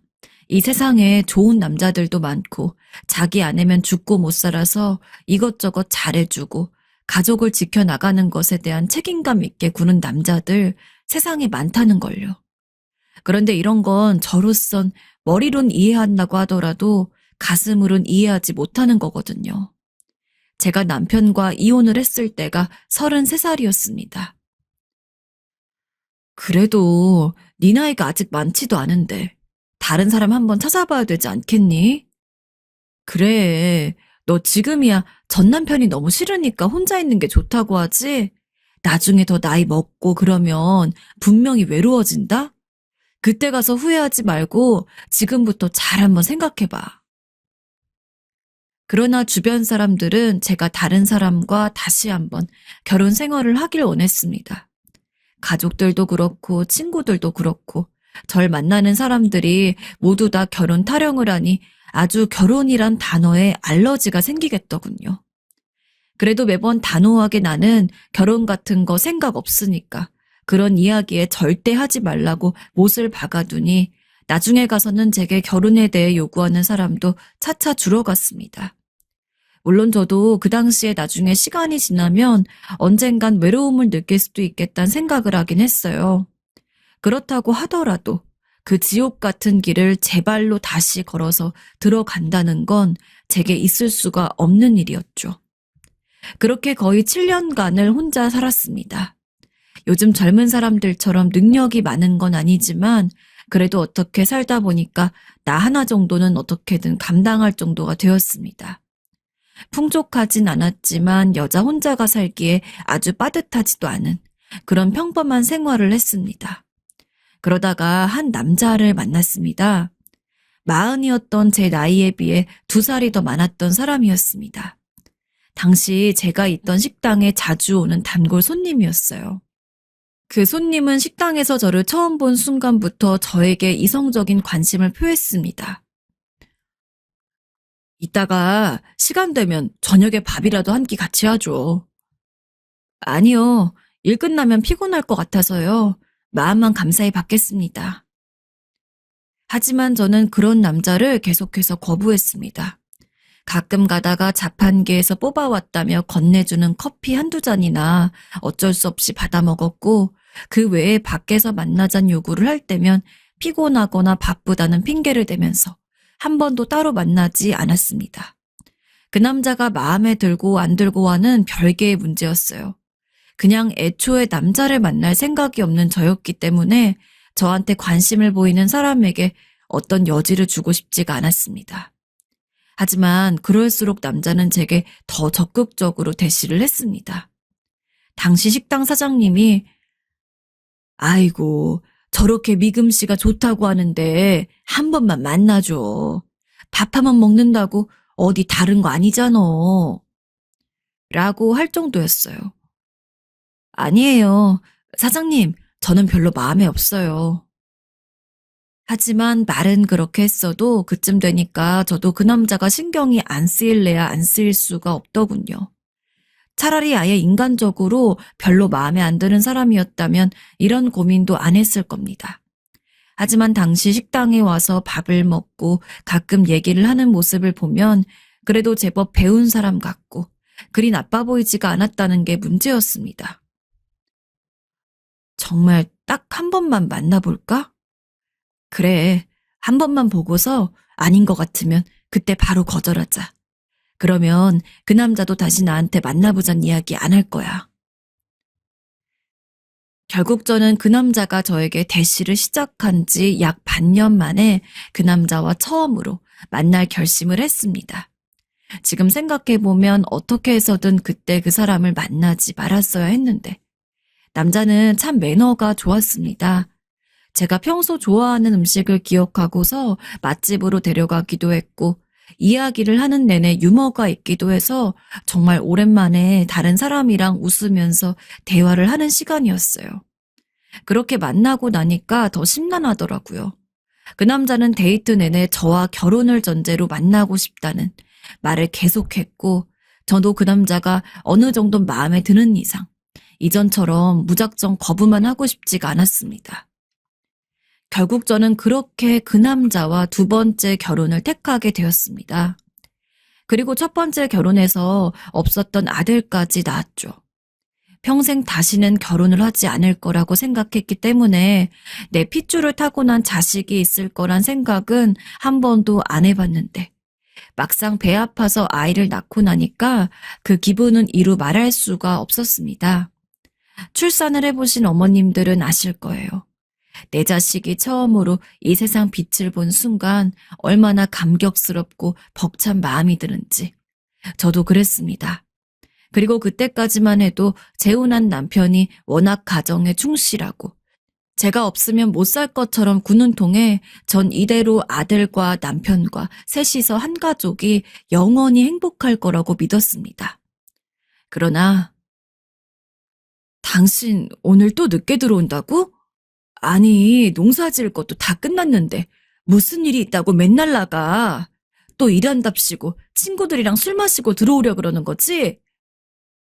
이놈의 여편네가? 내 발로 내가 나갔다 오겠다는데 네가 무슨 상관이야? 너 내가 남편한테 잔소리하는 그 버릇 고치라고 했지? 너 때문에 집 들어오기가 더 싫어져. 알아? 네, 아이가 5살쯤이 되었을 무렵 남편은 변했습니다. 당시 저희는 시골에서 농사를 지으며 살고 있었어요. 아시는 분들은 아시겠지만 농사에 따라서 특별히 바쁜 시기가 있고 유독 한가한 시기가 있는데 남편은 농사일 자체는 열심히 했지만 언제부턴가 자꾸 다른 일이 있다면서 밖을 나돌기 시작했습니다. 아직 아이가 다 크지 않았고 식사 차리랴 청소하랴 애 키우랴 몸이 3개여도 부족한 저는 되도록이면 남편이 집에서 저를 좀 도와줬으면 했는데 남편은 한 번도 저를 도와준 적이 없습니다. 엄마, 아빠는 언제 와? 아빠는 오늘 바쁜 일이 있어서 곧 들어오실 거야.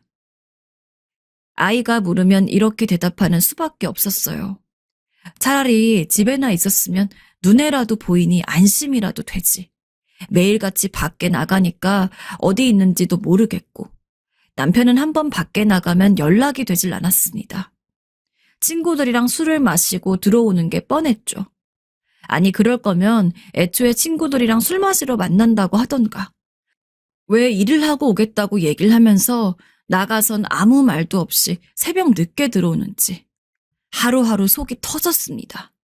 그나마 아이가 있어서 버텼지 만약에 아이가 없었으면 진작에 일이 터지고도 남았을 거예요. 전 저에게 아이가 소중한 만큼 남편도 언젠가는 가족의 소중함을 알고 다시 예전처럼 다정한 남편이 되어주리라 믿었습니다.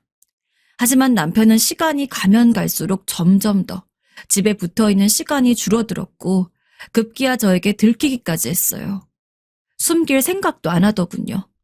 동네에서 웬 젊은 여자 허리를 끌어안고 거나하게 취한 채 돌아다닌다는 걸 옆집 사시는 할머니가 이야기해 주었습니다. 아니, 남편이 그러는 거 모르고 있었어? 네. 이 양반이 애도 있는데 지금 다른 여자랑 바람을 피운다고? 속상하고 서글펐지만 그만큼 화도 많이 났습니다. 난 어떻게든 먹고 살겠다고 농사도 돕고 집안일까지 다 신경 쓰는데 남편은 팔자 좋게 다른 여자나 만나고 있고 좋은 남편 만나서 호강하는 여자도 있는 판에 호강은커녕 콩가루 같은 집안에서 어떻게든 아등바등 살아가는 제 모습이 스스로도 너무 불쌍했지만 좌절하고 있을 시간이 없었습니다. 저는 처음 남편의 바람 사실을 안 날 남편이 집에 들어오자마자 남편을 붙잡고 어떻게 간도 크게 동네에서 바람을 펴?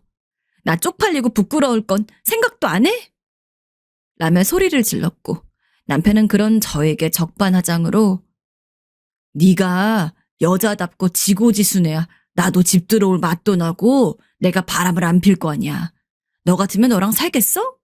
에휴, 이런 더러운 집구석 다신 안 들어와. 하고 집을 나갔습니다. 홧김에 나간 거라고 시간이 좀 지나면 집에 돌아올 거라고 믿었지만 남편은 영영 집에 돌아오지 않았습니다. 나중에 보니까 이전에 남편이 허리를 껴안고 돌아다니던 그 여자랑 도망간 것 같더라고요. 동네에는 그 소문이 파다했고요. 모두들 저를 불쌍하고 안타깝게 보더라고요. 허나 저는 그때부터 밭일과 식당일을 병행하면서 아들을 키웠습니다. 저 굶는 건 상관없었지만 안타까운 제 아들만큼은 어떻게든 제대로 키우고 싶었어요. 제 아들 하나만을 위해서 정말 몸도 갈고 인생도 갈아서 살았습니다. 코피도 엄청나고 집에서 설거지하다가 쓰러져가지고 몇 시간 동안 못 깨어난 적도 있어요. 자칫 잘못하다가는 그대로 골로 갈 수 있었던 위험한 상황이었지만 읍내까지 가서 병원에 갈 만한 시간은 안 났고 그럴 만한 돈도 없었습니다. 그저 아프면 없는 시간 쪼개서 쉬면서 금방 나을 거라고 믿었고 때로는 정말 당장 휴식을 취해야 할 만큼 힘들더라도 할 일이 너무 많아서 쉬지 못한 적도 많습니다. 이 모든 것들을 버틸 수 있었던 이유, 오직 제 아들 때문입니다. 저희 아들이 공부를 엄청 잘했습니다. 작은 시골 학교에서 공부를 잘해봤자 얼마나 잘하겠냐는 생각을 하실 수도 있겠지만 초등학교, 중학교, 고등학교를 졸업하는 그 순간까지 단 한 번도 1등을 놓친 적이 없습니다. 전 과목 만점도 여러 번 받아왔어요. 잘은 몰라도 시골 학교가 서울 학교에 비해서는 확실히 수준이 떨어지긴 할 겁니다. 하지만 그렇다고 하더라도 학교는 학교거든요. 아들은 제대로 된 문제집 같은 것도 몇 건 없음에도 불구하고 꾸준히 상위권 성적을 유지했습니다. 우리 아들, 엄마는 우리 아들만 성공하면은 바랄 게 없어. 아들이 그렇게 일취월장하니 부모로서 저도 아들에게 거는 기대가 참 컸습니다. 난 비록 이런 시골에서 능력도 가진 것도 없어서 농사나 짓고 식당 일이나 하고 있지만 내 아들만큼은 개천에서 난 용이 되어서 서울로 가서 보다 더 큰 사람이 될 거라고 믿었습니다. 그래서 잘하고 있는 아들을 더욱더 채찍질하기도 했어요. 아들이 돈 많이 벌어와서 어디 부잣집 사모님처럼 호강하는 것까진 바라지 않았지만 아들이 성공을 하면 실패한 제 인생도 보상을 받는 느낌이 들 것 같았습니다. 그렇게 아들은 대학에 가기 전까지는 그럭저럭 말을 잘 들었어요. 비록 고등학교에 들어가면서부터는 조금씩 반항도 하고 제 말을 안 듣는 경향이 있긴 했지만 그래도 보편적으로 말하는 착한 아들이었습니다. 하지만 그런 아들은 대학교 입학 확인서를 받자마자 조금씩 변해버렸습니다. 참고로 제 아들은 의대에 합격을 했습니다. 수많은 경쟁자들을 물리치고 당당히 합격한 제 아들의 모습을 보면서 그날 정말 하루 종일 울었습니다. 아들이 이렇게까지 공부를 할 수 있게 만들기 위해서 뼈 빠지게 노력했던 지난 시간들이 주마등처럼 스쳐 지나갔습니다. 이젠 나에게도 예비 의사 아드님이 있다고. 비록 내 결혼은 첫 번째도 두 번째도 그렇게 좋게 끝나지 않았지만 저에게는 번듯한 아들이 있으니까 그래도 나름대로 성공한 인생이라고 생각을 했습니다. 그러나 지금 생각하면 그런 기대감이 아들에겐 어찌 보면 부담이었을 수도 있을 것 같아요. 게다가 사실 제가 노력을 한다고 해봤자 정말 잘 사는 집의 부모에 비해서는 턱도 없을 수밖에 없었습니다. 여러모로 부족한 환경에서 열심히 공부를 해가지고 의대에 간 것은 아들인데 전 한동안 아들이 의대에 갈 수 있었던 것에 제 지분이 참 크다고 생각을 했습니다. 그런데 내가 의대에 합격한 게 무슨 엄마 때문이에요? 엄마가 나한테 해준 게 뭐가 있다고. 다른 집 애들은 삼시세끼 보양식 차려주고 문제집도 수십 번 사주고 열심히 공부할 수 있게 해주는데 엄만 그러진 못했잖아요. 내가 의대에 합격한 거는 내가 잘해서 갈 수 있었던 거예요. 내가 코피 터져가며 공부한 결과라고요. 엄마가 아니고요. 아들이 처음 이런 이야기를 한 날, 전체 고생은 하나도 몰라주는 아들이 너무 밉고 서러워서 살면서 아들에게 처음으로 크게 화를 냈습니다. 배은망덕한 녀석이라면서요. 그러나 아들도 그동안 살면서 쌓인 게 많았는지 제 말에 제대로 대꾸조차 하지 않았습니다. 그리고 입학 시기에 맞춰서 서울로 올라갔죠. 그 이후 아들은 연락조차 제대로 되지가 않았습니다. 제가 10번을 전화해야 한 번을 받는 수준이었죠. 그나마 전화를 해서 안부 좀 묻고 부모로서의 역할을 좀 하려고 하면 아들은 그런 대화가 전혀 하고 싶지 않다는데 제게 필요한 것만 이야기했습니다. 용돈이 부족한데 용돈 줄 수 있어요? 그래, 알겠어. 아들이 의대 갔는데 용돈이나마 턱턱 줄 수 있는 부모였다면 얼마나 좋았겠습니까? 하지만 제 사정은 그때도 그리 나아져 있지가 않았습니다. 그래서 용돈을 주지 못하거나 주더라도 기껏해야 몇만 원 정도 보태주는 게 전부였죠. 그럴 때면 아들은 늘 이렇게 얘기했습니다. 내 친구는 부모님이 매달 100만 원씩 용돈도 주고 등록금도 다 내주시는데 나는 겨우 용돈 하나도 제대로 못 받고 이게 뭐야? 부잣집 친구들과 자신의 처지를 비교하는 아들의 말을 들을 때마다 가슴이 찢어질 것만 같았습니다. 저라고 왜 미안하지 않겠습니까? 부모 마음 다 똑같습니다. 내 자식에게는 세상 최고로 좋은 것만 해주고 싶은 거. 하지만 저는 그러지 못해서 안 그래도 마음에 짐이 있었는데 아들이 그렇게 한 번씩 제가 미안함을 느끼고 있는 부분을 짚어서 이야기할 때마다 저는 꿀먹은 벙어리가 된 것처럼 아무 말도 할 수가 없었습니다. 아들이 의사가 되고 나서도 이 흐름은 계속해서 이어졌습니다. 다른 집 애들은 의사가 되면 부모님이 병원도 차려주고 그런다는데 자기는 병원 차릴 돈이 없어서 남의 병원 들어가서 일해야 한다고요. 사실 아들이 대학에 입학한 순간부터 저희는 말만 부모 자식이었지. 실제 관계는 그것보다 훨씬 더 못했습니다. 저는 저대로 아들한테 미안하니까 연락을 하지 못했고 아들은 아들대로 제가 부모로서 영 믿음직스럽지도 않고 무언가 뒷바라지를 해줄 수도 있는 처지가 아니니 저에 대한 기대가 없었죠. 아들은 아마 제 생각을 안 했겠지만 그래도 저는 매일같이 아들 생각을 했습니다. 요새 날도 더운데 건강은 잘 챙기고 있으려나? 걱정이 되네. 저도 다른 집 부모 자식들처럼 자식이랑 하하호호 웃으며 친한 관계가 되고 싶었습니다. 물론 당장 그런 관계로 만들어 나가기가 어렵다는 것도 알고 있었어요. 그래도 나중에 아들이 조금 더 나이를 먹고 나면 늙은 제가 안쓰러워서라도 부모 대우를 해주지 않을까라는 기대가 있었습니다. 그런 제 기대가 박살이 났던 시기가 있었습니다. 바로 제 아들의 결혼식이었습니다. 미리 말씀드리자면 전 아들이 결혼식을 한다는 이야기를 전해들은 그 순간까지 아들이 결혼을 전제로 만나는 여자가 있다는 사실조차 몰랐습니다. 그냥 알아서 연애를 하고 다니겠거니 했죠. 사실 결혼을 전제로 만나는 여자가 아니라고 하더라도 그냥 여자친구 소식 한번 들은 적 없는 건 마찬가지입니다. 그런 상황에서 아들이 저한테 다짜고짜 전화를 해가지고는 저 결혼해요.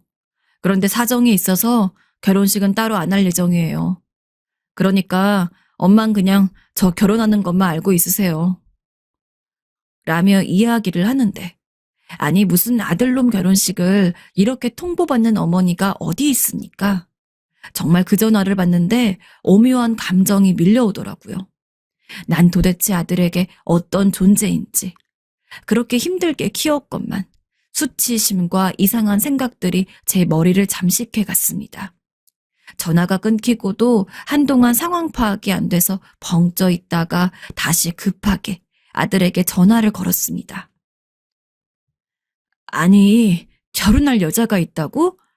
그런 사람이 있으면 엄마한테 말을 해야 할 거 아니야.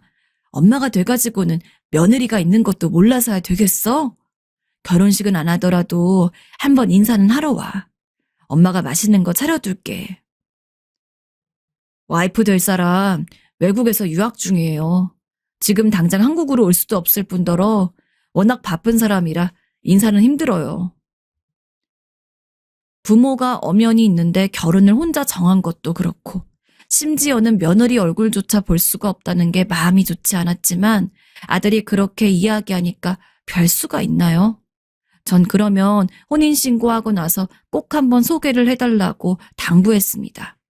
그 뒤로는 아들한테 대체 언제 전화가 올까 기대가 되더군요. 하지만 제게 들려온 소식은 아들의 전화가 아니라 친척의 문자였습니다. 삼촌 결혼식 하는 거 왜 안 알려줬어요? 삼촌 SNS 안 봤으면 결혼하는 것도 모를 뻔했잖아요. 그날 가면 되는 거죠? 아유, 말씀을 하셨어야지. 모를 뻔했어요. 어?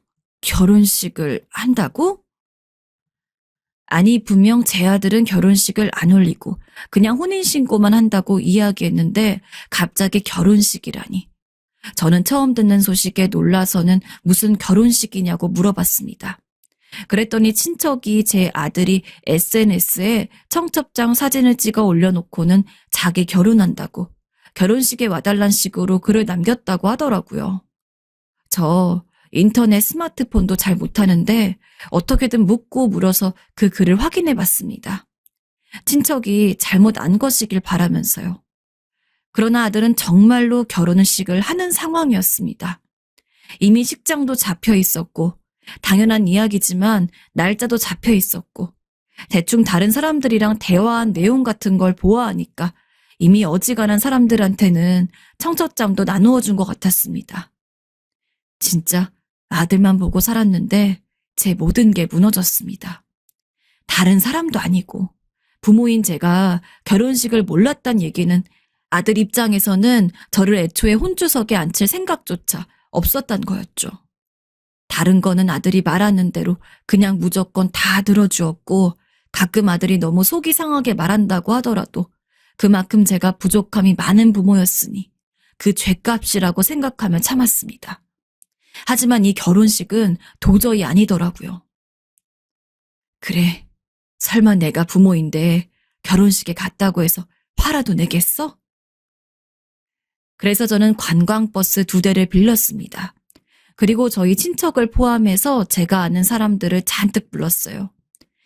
저는 그걸 믿고 아들 결혼식 날에 맞춰서 빌린 관광버스에 사람들을 잔뜩 태우고 함께 결혼식장으로 향했습니다.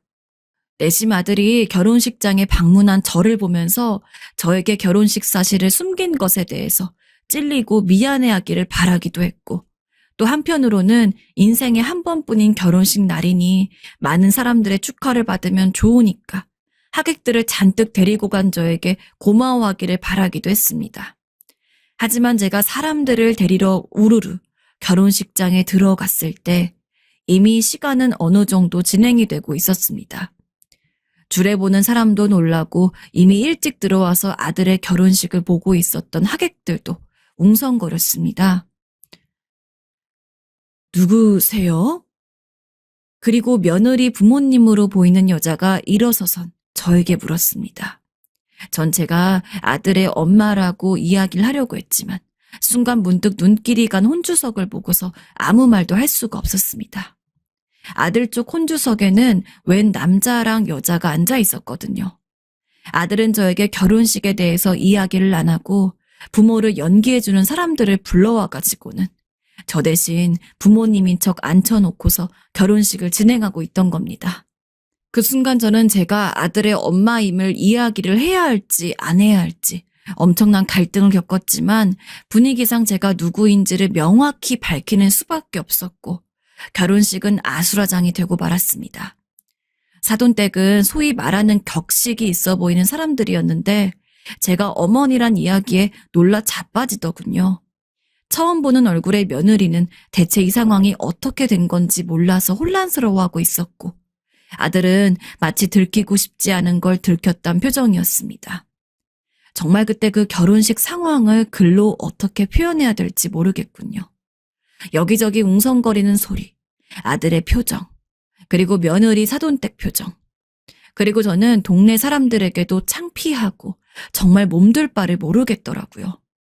이미 동네에서 저는 아들에게 버림받은 여자라고 소문이 났습니다. 그래서 지금은 동네도 창피해서 못 걸어 다니고 있어요. 결혼식이 끝난 지 이미 오랜 시간이 지났지만 전 아직도 아들과 연락을 하지 못하고 있습니다. 아들이 일방적으로 저와 연락을 끊었습니다. 전화번호도 바꾼 지 오래인 것 같고 제 쪽에서는 아들과 관련된 그 어떤 정보도 얻을 수가 없네요. 제가 많이 잘못한 건가 싶기도 하고 그래도 부모로서 아들 결혼식에 간 건데 이렇게까지 연이 끊길 일인가 싶기도 하고 참 인생 헛산 것 같습니다. 제 인생은 왜 이렇게 꼬이게만 할까요? 첫 번째, 두 번째 남편, 그리고 하나뿐인 아들까지.